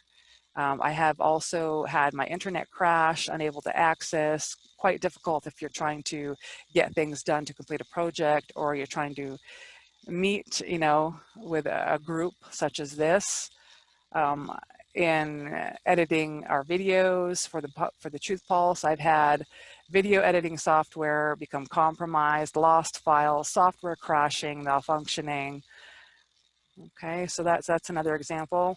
Alien stink bite within relationships. It's also been called alien love bite. I don't like to call it love bite. There's no such word in that definition, in my opinion. I call it alien stink bite. And with all intimate relationships, I was paired with possessed people who would match my own broken, dysfunctional state of mind. Okay, so, and even if I was starting to heal and I would elevate myself toward a relationship that was healthier, entities would arrange to have that person move away or suddenly lose interest and leave. So this is more gang stalking. This is a control over the person's consciousness and life in all aspects. There's a couple more here that I'll mention. And then after this, I'd like to open it up to the group. But again, I think it's important to mention these briefly because it helps the listener to understand what is the Megiddo archetypal battle like on planet Earth? What is this harassment that I'm feeling, this constant gnawing and sadness and disappointment and all this chaos around me? Well, now if I start to break it down, yeah, I'm seeing this too. So a few more, we might have experiences with gang stalking with physical health. I have experienced heavy fatigue, which felt like deep sickness and death codes that I was clearing on a constant basis. This makes it very difficult to try to get anything done. And I often would feel this before I would come on to the Truth Pulse, or if I was trying to prepare information for the Truth Pulse, like to prepare for a podcast, prepare the outline to research for that. constantly would experience fatigue in that way and sickness. Coronavirus symptoms, they nailed me with that. 5G harassment, ringing in ears and head, blacking out, waking up to find a painful bruise on my spine, suppressor parasite entities to cause intense pain in the kidneys, to also they were used, this parasite entity is used to mind control me in the sleep state, and it's I would say an in or an access point for the entities to harass and enter my light body in the sleep state. And finally, I wanted to mention, again, I said the sleep state, so the relentless dream state harassment. So that's another way that the entities can get to us, not only in our physical lives through dark portal people or what feels like black magic curses, hexes, and spells on every aspect of our lives. We've got the relentless dream state harassment by these entities. And for me, there was no control, for me. Like, I didn't have control over myself to be able to prevent the mind control that was happening, that was perpetuated upon me. So basically, there's a constant sabotage in that way against my free will. And to me, what it was all about is these entities, to me, are assigned to people.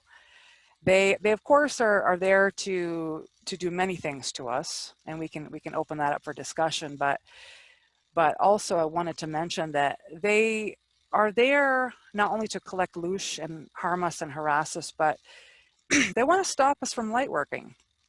They want to stop us from reclamation, from reclaiming fragmented parts, fragmented body parts. We're trying to reclaim and bring everything back into oneness and wholeness. So we've got our different multidimensional stations of identity, and they're trying to stop that process. So they've got me held down, held captive in this one dreamscape area that they've created, and I'm held there, and they're playing house with me. They're whatever they're doing with me. Sometimes it's sexual, sometimes it's non-sexual, and then we go on these journeys, and I'm held captive. So there has been my experience quickly in a nutshell. I'd like to open it up to the group. If any of you, if that triggered any memories in you, and you may have different experiences than from what I expressed here, and please do share. But maybe we could ask our guest speaker, Chastity, first. Do you have anything that you'd like to share about that? Oh dear, ladies, oh dear. Lots of stuff, right? I can certainly relate to the poverty consciousness. You get into the gang stalking that starts really, again, as young as possible, starting with sexual abuse, starting with bindings, starting with these tigers and trackers that are put into our light body, that are before we actually come here into physical manifestation, right? So then it follows us about, and then we have no awareness of that. So in one sense, I will share with you, in terms of stopping us from doing our light work, I have a really interesting fascination. 2016, right around in there, there was a really interesting time. I was working on someone, specifically, I was working on their left leg and foot. I remember this explicitly. I was in my own space. I had, protected the space and cleared it, and all the things. It was my own studio, right? And all of a sudden, I felt these beings come into my space. And this was before I understood how to do a 12D shield. Okay, so I always had struggled with, using a white bubble. I could make it as thick and big as I wanted to, right? But it was still penetrable, right? No matter what you did, it was still penetrable. Even when you use gold light, you use whatever. Well, all of a sudden, I felt come in from my right side these beings, and I had seen them in my mind's eye. So it was like they were actually there. And there were two gentlemen, and they identified themselves as men in black, and in between them was a little gray. I don't know why I get to see all the little grays all the time. And the only thing that they had said to me was, "We found you, witch." And I thought, what? Goodness gracious. I'm not a witch. I was like, not in this lifetime, right? Wow. But right after that, they had left. I noticed that they'd ripped open a portal in my studio. And then right after that, on my other side, sat down in a chair, was a outline shadow of what I guess looked like a man. And I said, well, who are you? Like, why am I getting all these visitors? And he said, I'm a watcher. And I said, well, what in the hell are you watching? Pardon me. Right. And in my apartment, excuse me, very. You're in my Hello. right? And so what I have found is, you know, this kind of makes me think about, I just had a conversation with a good friend of mine about ascending hubs and descending hubs. And you talk about how, you know, with this, you know, financial situation, and you know, we don't really learn an awareness of that and what it does, and how it keeps us enslaved, right? And how it can potentially bring us to live in a space that has more descending hubs, right? Right. And then what we don't know is that we, and this is something to teach people, that we can become our own descending hub or ascending hub, right? And so when we, with absolute, and this is with complete fearlessness, and this is with absolute authority, that we command our space, we command, we set our full intent, consent, and authority in integrity, in the Christ light, and they tend to, what we tend to give attention to tends to manifest more. That's just from my personal experience. So when I'm not saying it, poverty, I'm not saying your bills get paid because you ignore them, right? But when you can hold that zero aspect, or that zero point, and look at that with different eyes, right? As in, this had served me, I didn't know better, and now reiterating your new authority, your new intentions, and then things start taking care of themselves in different ways. So it's almost like we can't banish out everything at once, right? And so one of the things, Sonia, that you said, and I didn't write it down, I noticed Trinity is taking notes, so perhaps she might have taken a note on this. I'm not certain, but it was about, it just left my mind.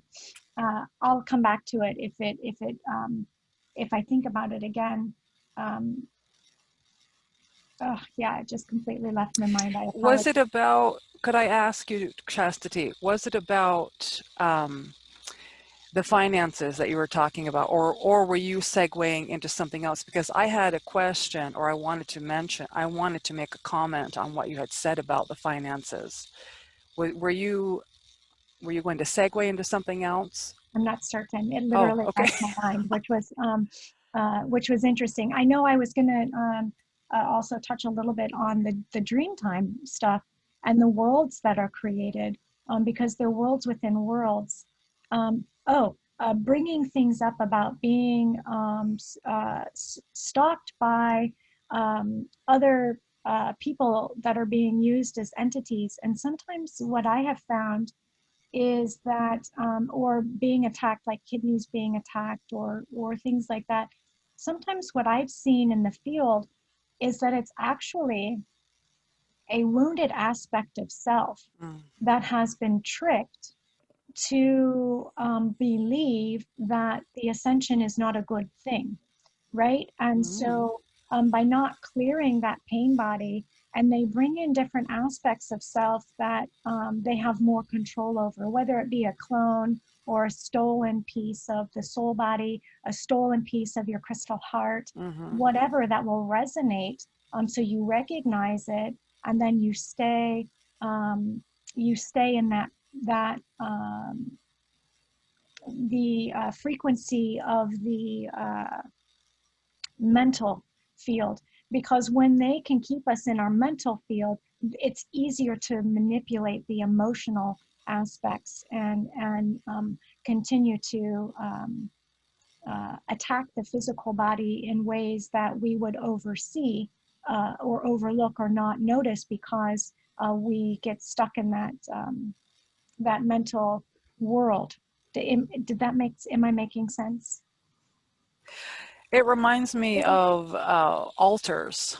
Yeah. And I think it's good that, you know, we also maybe reiterate to the listeners about our multidimensional aspects, because these things that are affecting us, you know, you made some good points, Chastity, and, you know, they could be altars, they could be negative forms, they could be clones, you know, that are affecting our consciousness. But it's not necessarily something that happened in this lifetime. It could be pulled from other stations of identity, other timelines, a stuck fragment. The entities like to have field days with that kind of thing. And so, yeah, I think that it definitely is. I agree with you. As I have explored and learned and listened to different wisdom from other people as well, I do think that when it's a way in, all right, you've got trauma that's unhealed, and that allows, you know, maybe that is the reason why my kidneys are so harshly attacked, and I don't have all the pieces, but they have really honed in on that right side. And someone had once said it was due to a gang rape in another station of identity. And so just putting together with what you had said, you know, reiterating that, you know, possibly it's related to fragments, and it's a way into the light body, the pain body. Mm-hmm. Yeah, interesting, right? It's so interesting to see what happens in the dream world, which is a real world, right? It's a dream to us in our human mind when we wake up, but it's really happening. These other dimensional aspects and these other timelines, they're real, right? Yeah. And people think, oh, I just had this weird dream, or this, you know, and then it gets dismissed, when in actuality, if we can identify that dream as reality and process it in the now time, we can collapse that and heal these aspects that we don't see on a regular basis. That's a good point.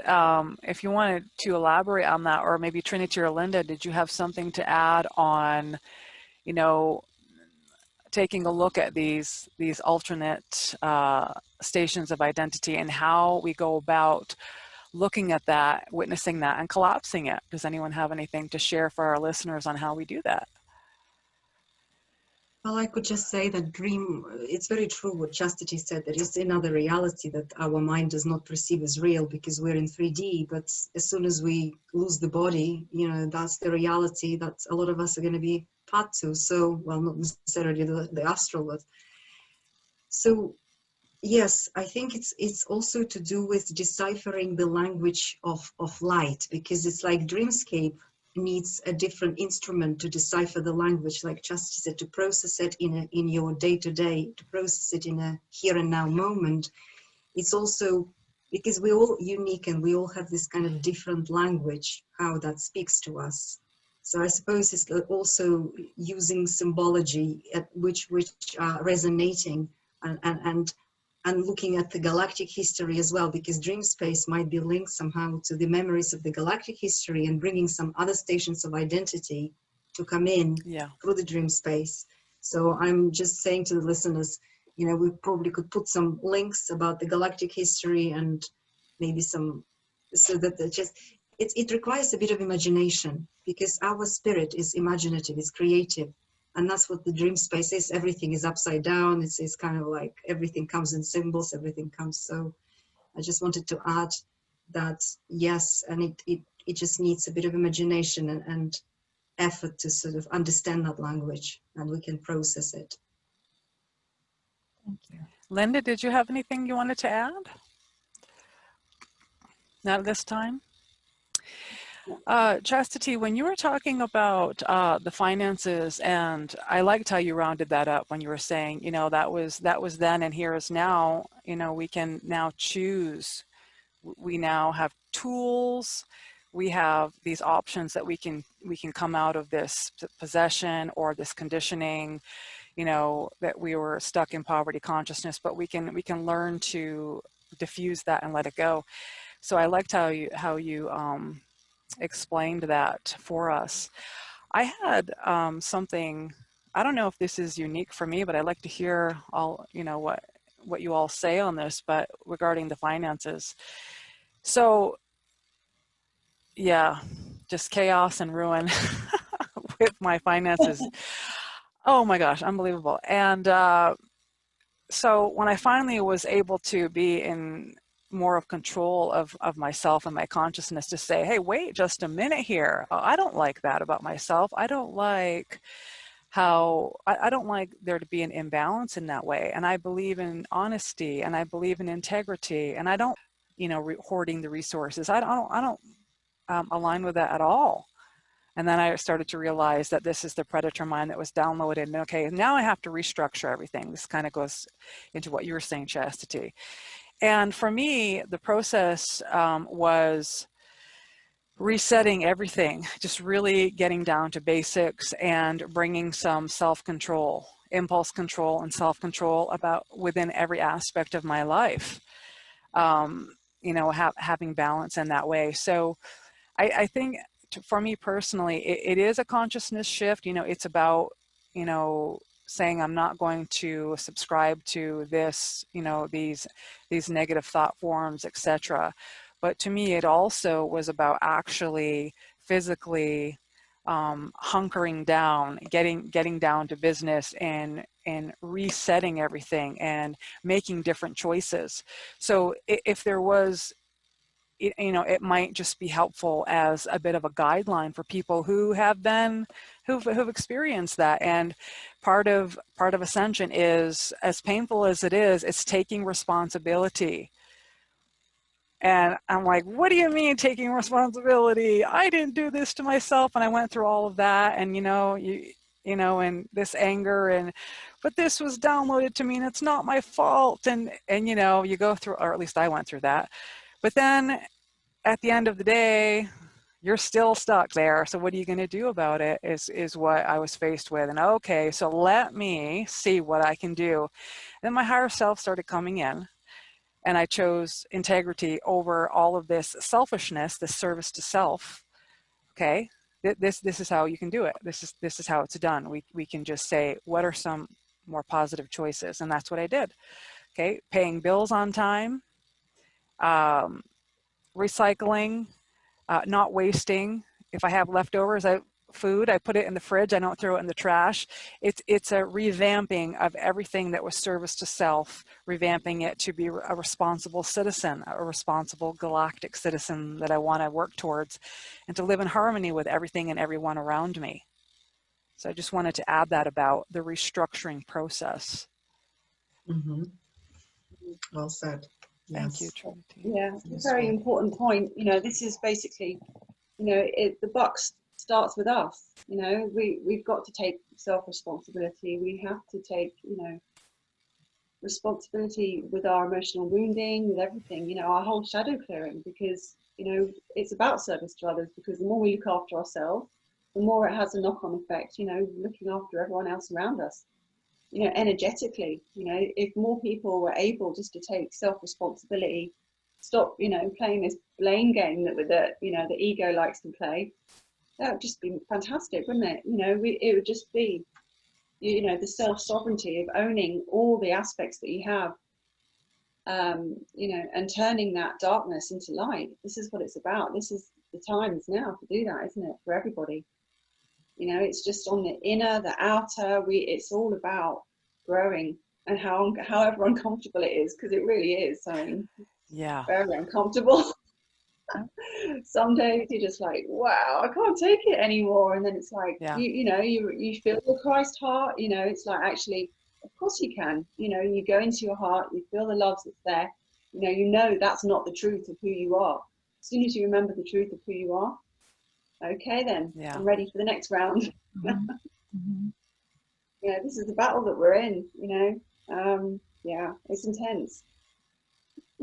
Yeah. Yeah. I completely relate to the bill paying or not bill paying and poverty consciousness. It has been something that um, has literally been ingrained into me. You're never going to make enough. You're never going to this. You can't pay that. Where are you going to live? I've actually lost a home, broken my family up. I mean, you name it, they've done it, right? And so, and then that's one of the wounds they keep trying to go for me specifically, right? Because it is what I came into. You know, I didn't come in to this life with money, right? We didn't come in with that, and I can actually. I actually have not a very good relationship with money. I can feel black magic, like it makes me sick, right? Like makes me nauseous. And so I had to understand how to uh, coexist with this particular 3D construct, which is very, I still find challenging. Um, So realizing that if I can't pay something, like Sonia said, to stand in integrity, and you know, whether it be paying on time or even making that arrangement, you know, swallowing your embarrassment, understanding you may get some harassment, you know, however that, but face it, look at it right in the face and say, here's what I can do. Here's how I can, you know, take responsibility for my unknowingness. And here's what I know now. And we're going to move forward and work through this. Yeah. And, you know, even fears of, oh my gosh, what if I can't pay the rent? Or what if this happens? And then, you know, I start to look at the bigger picture and say, you know what? I'm going to trust that because I stand in my light and I stand in my integrity, that it's all going to be okay. Yeah. That's Right? beautiful. Yeah, very, very, very beautiful.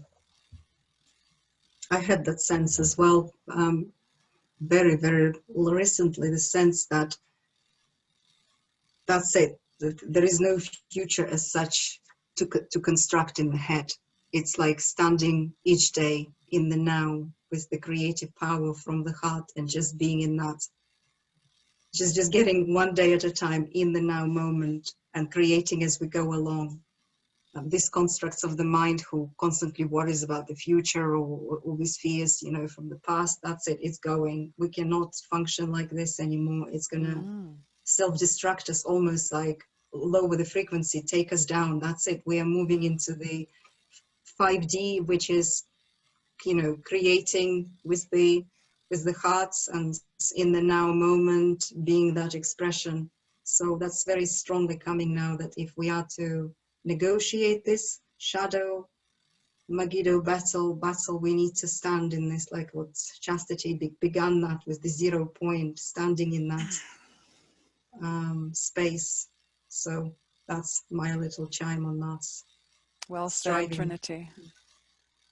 Sort of, we all need to strive. We all need to get there. We all need to work on that if it's difficult for us, and clear as much shadow as possible.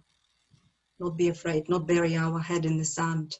Yeah. This is another thing. Yes, like burying the head. Like, it's not happening. I don't want to look at it. No, we have to. We need to. Like, the whole planet is at stake. Humanity is at stake. All of us need to. Whomever is awake needs to do that. Yes. Yes. It kind of ties in, if I could chime in for a moment so I don't lose this, because I wanted to go off on what you just said, Trinity. A couple of things. And so remind me about learned helplessness, because I want to say that something on that. But I want to also say, when we're talking about saying the predator mind download and such, at least for me, and you all can say how you feel, but I'm not coming from a point of judgment. I'm not trying to necessarily say, it's the entities, it's all their fault. But in a sense, that is what I'm saying. That was contradictory. But what I'm trying to say also is that, you've got the Christ blueprint, the Diamond Sun blueprint, that doesn't involve the service to self. It involves service to others, okay? And then we have the predator mind that was downloaded to us, okay? And so this is what we're working on to clear. And so, although we may say, this is the predator mind and we have to clear, it's not so much about blaming and judgment. Take it how it resonates for you. But it is about getting back to our Diamond Sun blueprint, which is service to others. And so I just wanted, for myself, I wanted to make that part clear. And I think, like we've been discussing here, all of us kind of chimed in with this. And like you just said, Trinity, too, it's like taking responsibility. This is what I wanted to mention about the learned helplessness.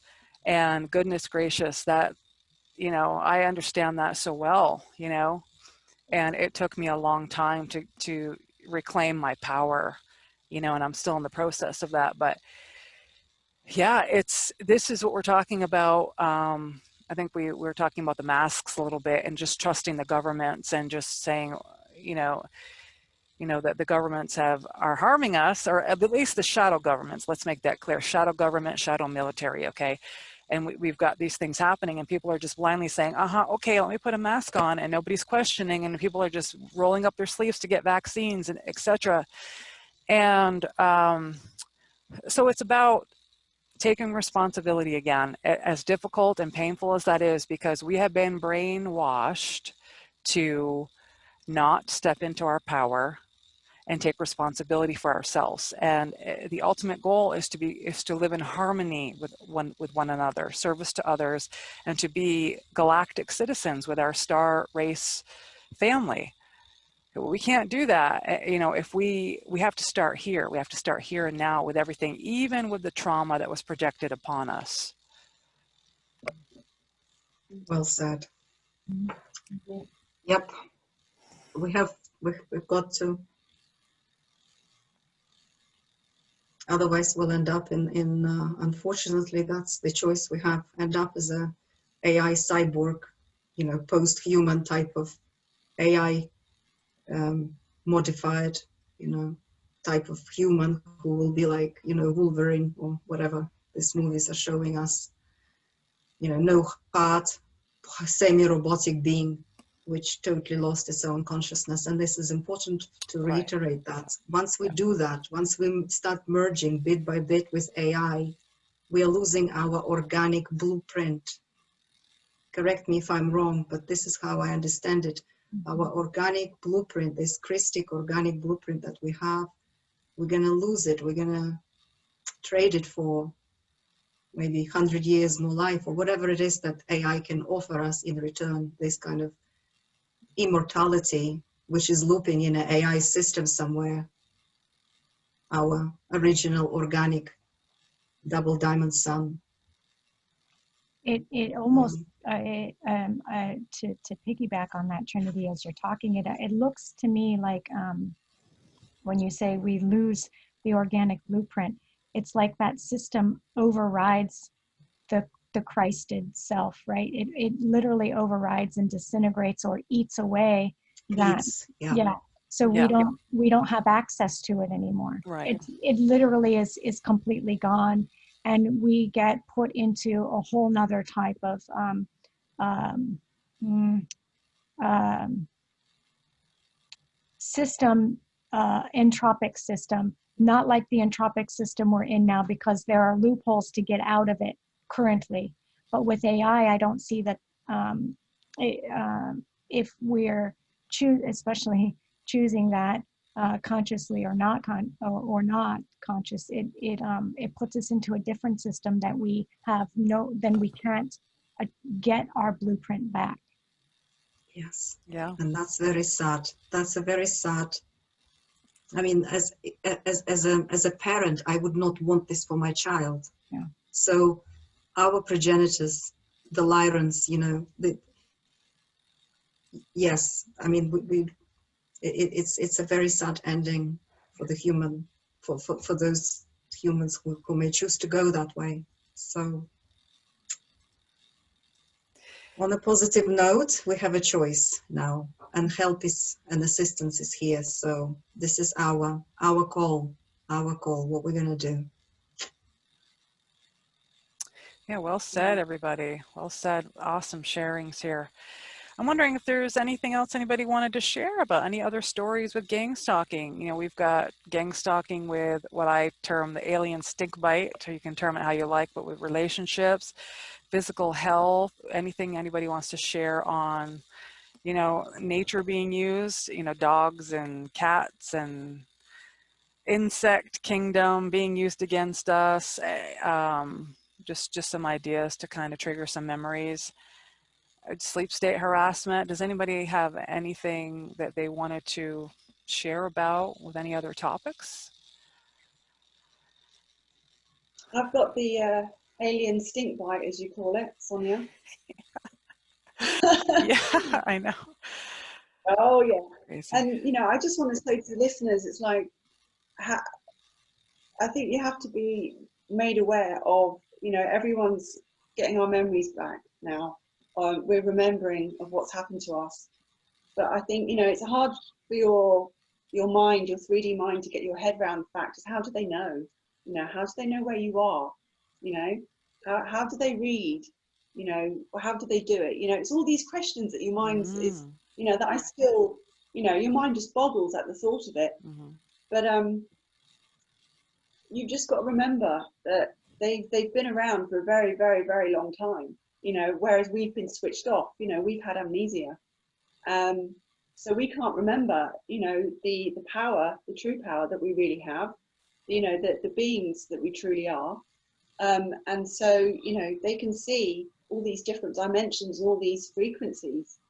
And you know, okay, for some of us, you know, we are, you know, able to, but you know, as we've discussed, we have to claim back these pieces. We've got to claim back our fragments and everything like that. But you know, I recognized all this information. It wasn't like, oh yeah, what am I trying to say? I've experienced it. You know, this is what I'm trying to say. I've experienced all this, you know, throughout my life. You know, as Chastity shared, you know, it's like feeling of being watched as a child. And, you know, you'd put a thought out or you'd want something, and it might not necessarily be for your best interest, but it would come to you. And it's like, you know, you're scratching your head going, wow, how did that happen? Or, you know, you go into your heart space. So, for example, we talked about you're in your mental body, you're sort of taken over by worry and fear. And so you're creating that vibration. Then, you know, with this worry and fear, then that's just going to come to you. So, you know, whatever you're fearing, you know, like, oh, I haven't paid this bill. And you know, rather than going into your heart and saying, okay, I have everything I need. It doesn't matter if I can't pay this bill right now, you know, the money will come. And so, you know, I've experienced these different polarities, you know, within myself. You know, so you have to sooner or later, you've got to show up. You know, what are you going to choose? Are you going to choose, like, you know, your heart space, or are you going to just keep being taken over by, you know, these thoughts and feelings, you know, these fragments. You know, you have to choose in that moment.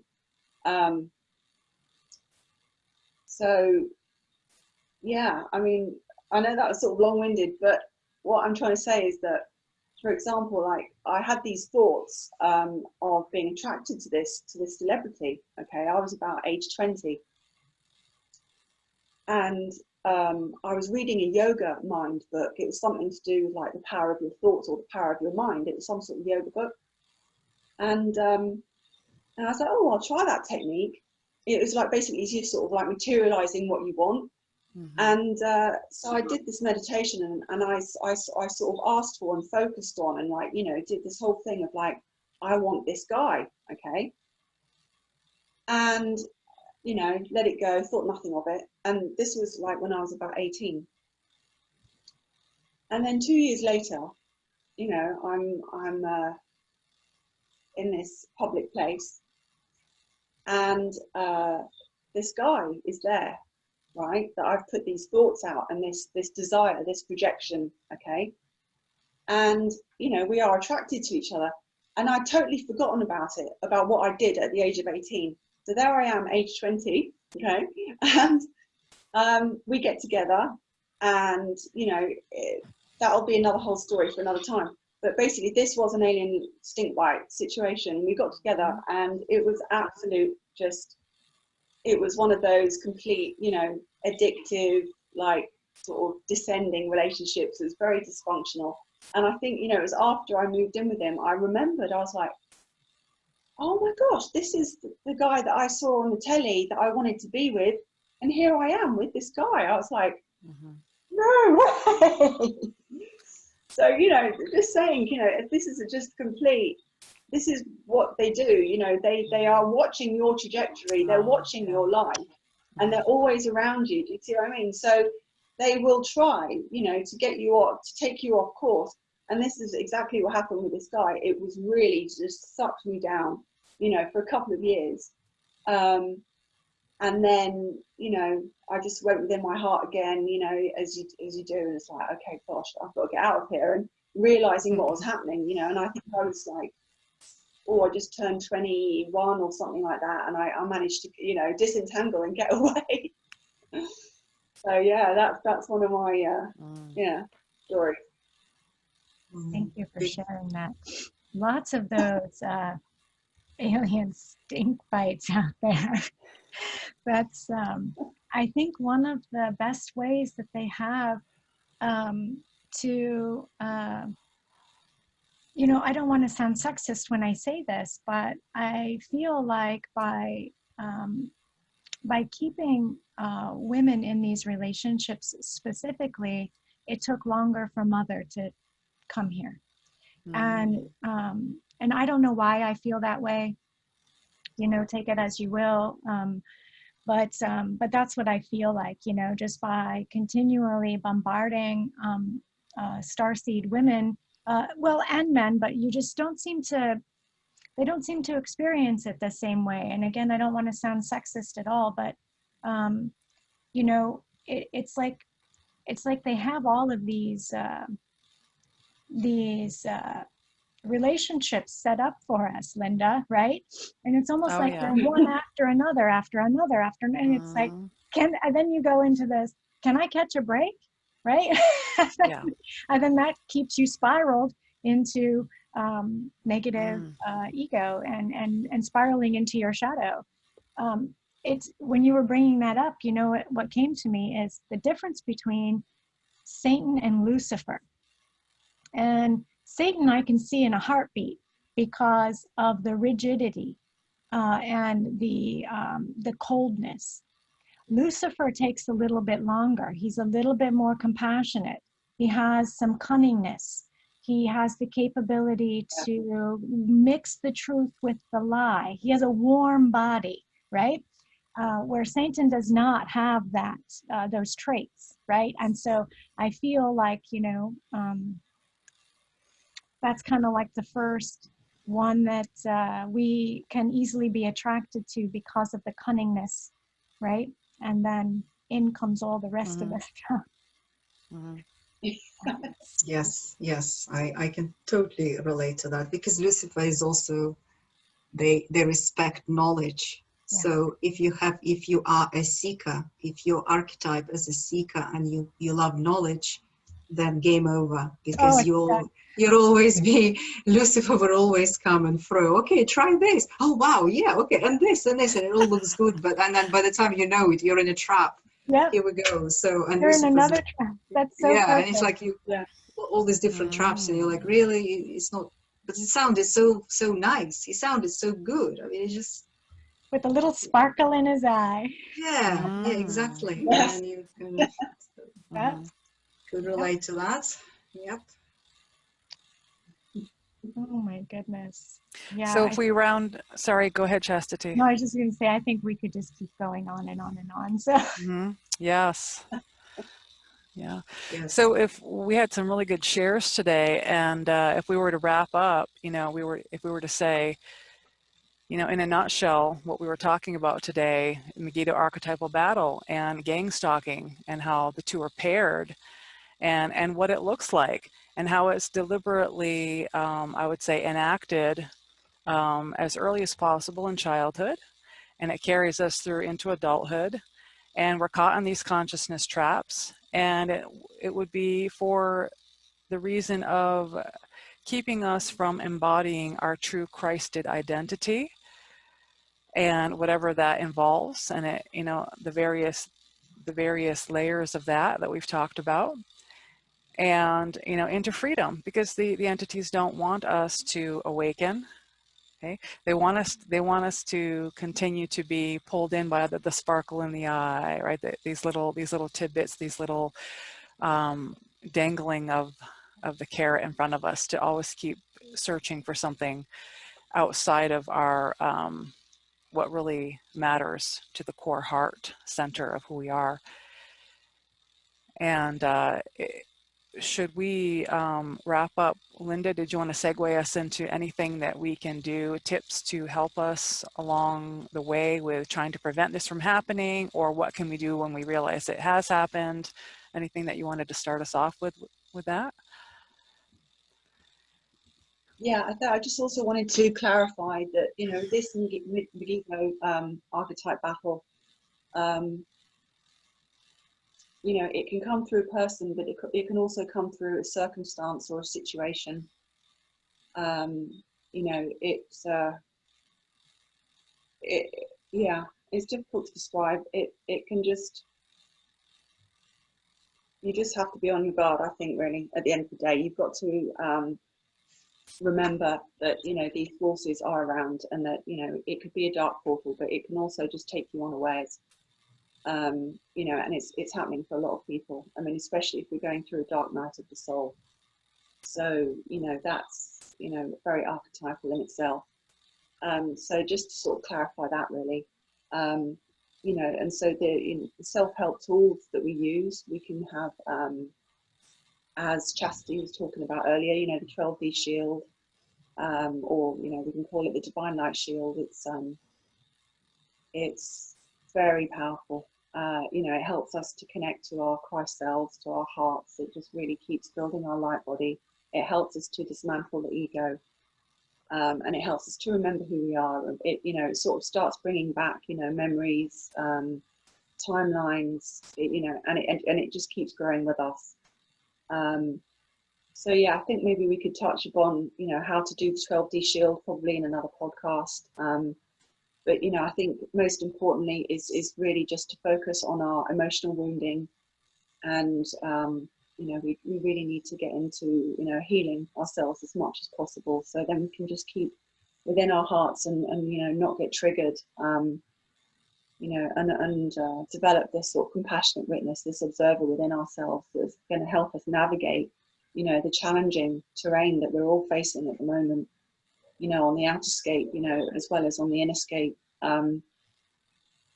It's keeping that fearlessness, really, at the end of the day, that we know who we really are, and we know what's happening, and we know the truth. And hopefully, that will give us strength, to carry us forward, just day by day, really. But yeah, just to be really loving to ourselves, you know, really being kind and gentle with ourselves, and you know, always nourishing ourselves and what we can do to look after ourselves, because you know, then we're more able to, you know, be able to stay strong and centered. And then from that space, you know, miracles happen. They truly do. Yeah. Beautifully said. Thank you so much. Trinity, something you had said earlier that struck me that I think would be a good tip for the listeners. It's like, yeah, I fully am on board with that. You had said, you know, calling out the intruders, reclaiming our power. And you may want to expand on that. To me, that would be my tip to share. Linda said it beautifully with, you know, bringing in the spirits of Christ, the purity, generosity, patience, kindness, discipline, conservation, diligence, humility, bringing all that into balance.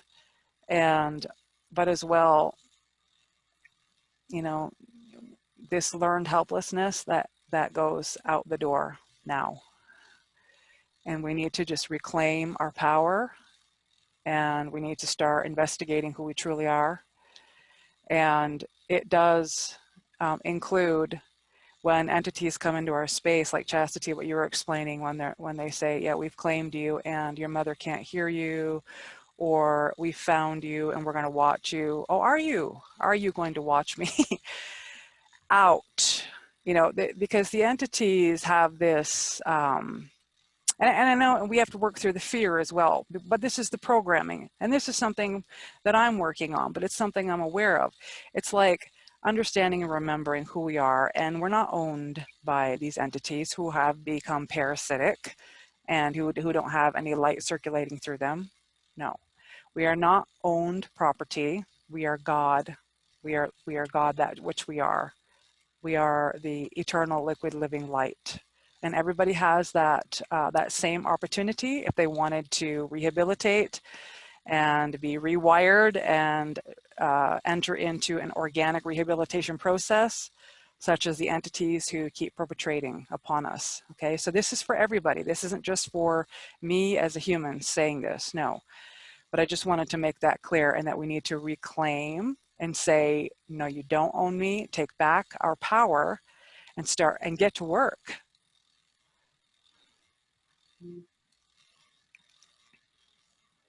Yeah, very important to keep clearing and you know, claiming our space. You know, you have your home hub around you, you just keep that clear.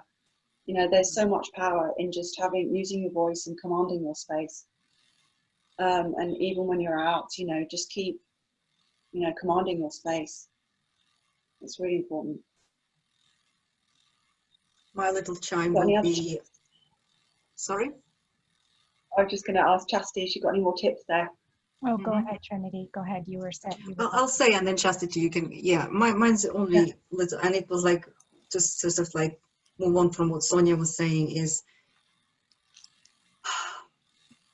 it's dealing with the shadow. Again, I keep constantly kind of returning to this, but currently we are at the point of this Megiddo battle where our every memory from the past, from this life, every trauma, anything that we've recorded in our body, in our cells, everything is going to be amplified deliberately to create that kind of pain, trauma, chaos, you know, to create all these kind of reactive states. So all of us are going to be a little bit sensitive now. And when we are sensitive, it's almost like we are hyper, you know, we're at a state of hyper arousal because all these memories are coming, like Chastity said at the beginning, everything's beginning to surface now. Everything's coming from different live streams into this. Well, and the entities are capitalizing on the unhealed pain and amplifying it, bringing all these triggers into our life from past. You know, suddenly you're meeting people and they're triggering you. You're meeting, situations are happening, and it's all the same which was before. It's playing out now, more amplified, so that we could lose our sanity, lose our calm, lose everything to trigger us. So I just want to say yes, yes, and yes, we have to be aware that this is happening and not allow amplification of rage, amplification of anger, amplification of pain, because these are all unhealed traumas that are still here for us to heal finally complete them, bring them to 0 point, let go, release, move on. That's it. We have to complete these timelines, all these timelines now. So I'm just basically saying we can do it, and let's just be aware of it, and let's just bit by bit roll our sleeves and not be afraid of it, and just, okay, breathe in, breathe out, 0 point, forgive and forget. Okay, all these painful memories, forgive and forget. It's not going to happen again. That's it. Bringing it to the heart of the mother, to the heart, letting go and moving on, not allowing, like again, Chastity's example, I'm not choosing to step into this space of chaos. I'm going to leave the space, no matter how much I'm provoked, because we will be provoked. Look what's happening on a government level, how much they're poking, how much they're pushing humanity to see how far we can push you before you what Right. you're going to do. So we're going to give you masks now, and then what? And then we're going to give you distance apart to walk in shops. How far you're going to, you know, how far we can push you to obey us, Right. you know, until you stand up.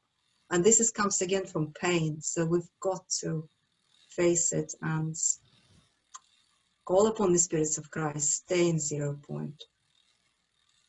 We've got this heart. Over to Chastity. I've done my piece. Yeah. You guys, each of you have just shared so much, and it's been really beautiful to be here. Thank you. I say extend grace to yourself. Extend grace to yourself. Be forgiving to yourself, because when we are forgiving to ourselves, we are then in turn forgiving to each other. Some tangible things that can be very helpful right now are staying away from drugs and alcohol, staying away from sugar. You know, these are parasitic entities, these are parasitic behaviors, and they'll find any way they can to get in and be controlling. And some of the easiest ways in are through our foods, which can actually help create our thought forms. Sugar, alcohol, drugs, these kinds of things can really create issues, even if you think you don't have an addiction to any of those. They can be twisted. And so I think that that's more of a safety measure that I feel pressed to share. But ask questions. You know, ask yourself questions. Why am I seeing this? What do you want me to do? Right? Know that when something is expressing itself, that it's expressing itself for a reason. Is this mine? That's a good question. Is this mine to process? Is this mine to deal with? And ask questions. And that's something that I found I am working on more. Like, had I not known a couple of days ago what was happening, I would have thought I was having severe anxiety, that there was something wrong with me. And instead I asked questions. What is this? Show me. Show me so I understand, right? And then that's when I get the messages. This is Beast Machine. This is Gravitron. This is you purging some planetary pieces because other people can't take this much, right? So know that we as starseeds and indigos and as people who are as far as we are, we're not any more advanced, right? We are just further in the process. And so, Good point. you know, we have these tools to say, we can take more load, right? We can do more of this. And so helping people understand, you know, this is why you're going through that, because perhaps your physical construct or your mental construct or your emotional construct can process more for those that will not be able to. And so learning to ask questions and staying in that 0 point and commanding, and not commanding from anger or frustration, commanding from love, right? Commanding from love through the spirits of Christ, I think makes a lot of the difference. Yeah. Thank you. Yeah, that's a very important point. You know, that's one thing that I had to learn. You know, when you is having voice and asking questions. you know, so much more comes when you're asking questions, when you're asking the right questions. It never occurred to me before, with all that stuff happening to me, you know. And then the more I was able to ask the right questions, and then not even expecting an answer necessarily, you know, the answer might show up, you know, maybe not on that day, but maybe weeks later or even months later. But, you know, an answer does come. You know, and then it affects your mental body, because then, you know, it leads into right thinking and right action. You know, really, it's all a multifaceted, yeah, it's a very important point, is asking questions, for sure. Thank you for that. Thank you. Thank you for your tips. Yeah, that's wonderful. Just want to add So, very yeah. briefly to what Chastity mentioned about food.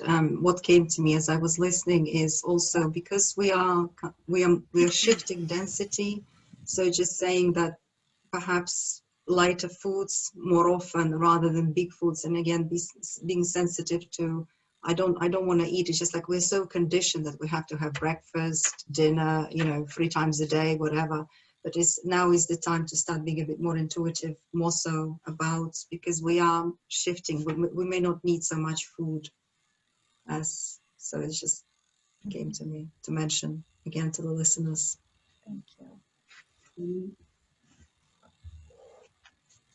Are we ready to wrap up? And if so, Linda will take us through the wrap up, and Trinity would close us with a prayer, or do we want anything else to add? Yeah. Recording. Well, just, yeah, time to thank Chastity. Thank you for joining us. So it's been really a pleasure to have you here today. Thank you so much. Thank you guys so And much. A lot of I very just wanted to helpful. share. Yeah, very. It's just, such an important subject at the moment. It's, yeah. Wow. Well, yeah, if you'd like to contact Chastity, she has a website called theartofmeta.com, and we'll add the link at the end of the podcast. And just to say that Chastity is a healer. She offers classes and personal sessions to assist us during the ascension cycle, and she helps to awaken dormant memories and codes within the multi-dimensional selves, awakening the architect in each of us. And so, yeah, for more information, go to her website. And yeah, that's there. And then I think Trinity is going to close with our prayer. Yes, I just also want to say thank you to Chastity, because a lot of very, very potent, interesting, kind of thought-provoking experiences you shared, and interesting kind of tips how to deal. So thank you. That's really a lot to ponder and contemplate. Thank you very much. Mm-hmm. Yes, Yes, thank you, Chastity, for joining with us today. Yes, and just being yourself and just like speaking from your heart. Thank you. Beautiful. Beloved God and the eternal Christ families serving the law of one, please amplify our prayer request. As the avatars of Christ's Sophia and the truth spirit that we are, for one and for all, we pray for the sovereign rights of all humanity to be restored to God's natural laws on this earth. May all those that are awakening, feeling betrayed and confused by this anti-human war that is playing out now, we lovingly decree that their hearts be healed, their spirits reclaimed in the Holy Trinity, our beloved Mother and Father, the Christ Sophia that has returned to this earth. May we stand strong with love and with courage, bringing coherence to every level of our consciousness, remembering the truth of the infinite God spark that we are. We pray on behalf of all children, of all humanity, that human trafficking and satanic ritual abuse continues to be revealed so that it can end completely. Please free humanity of the enslavement and entrapment from the psychopathic death cults and may disclosure be revealed soon. May the truth set us free. In unity we will prevail. Thank you, God. Thank you, God. Thank you, God.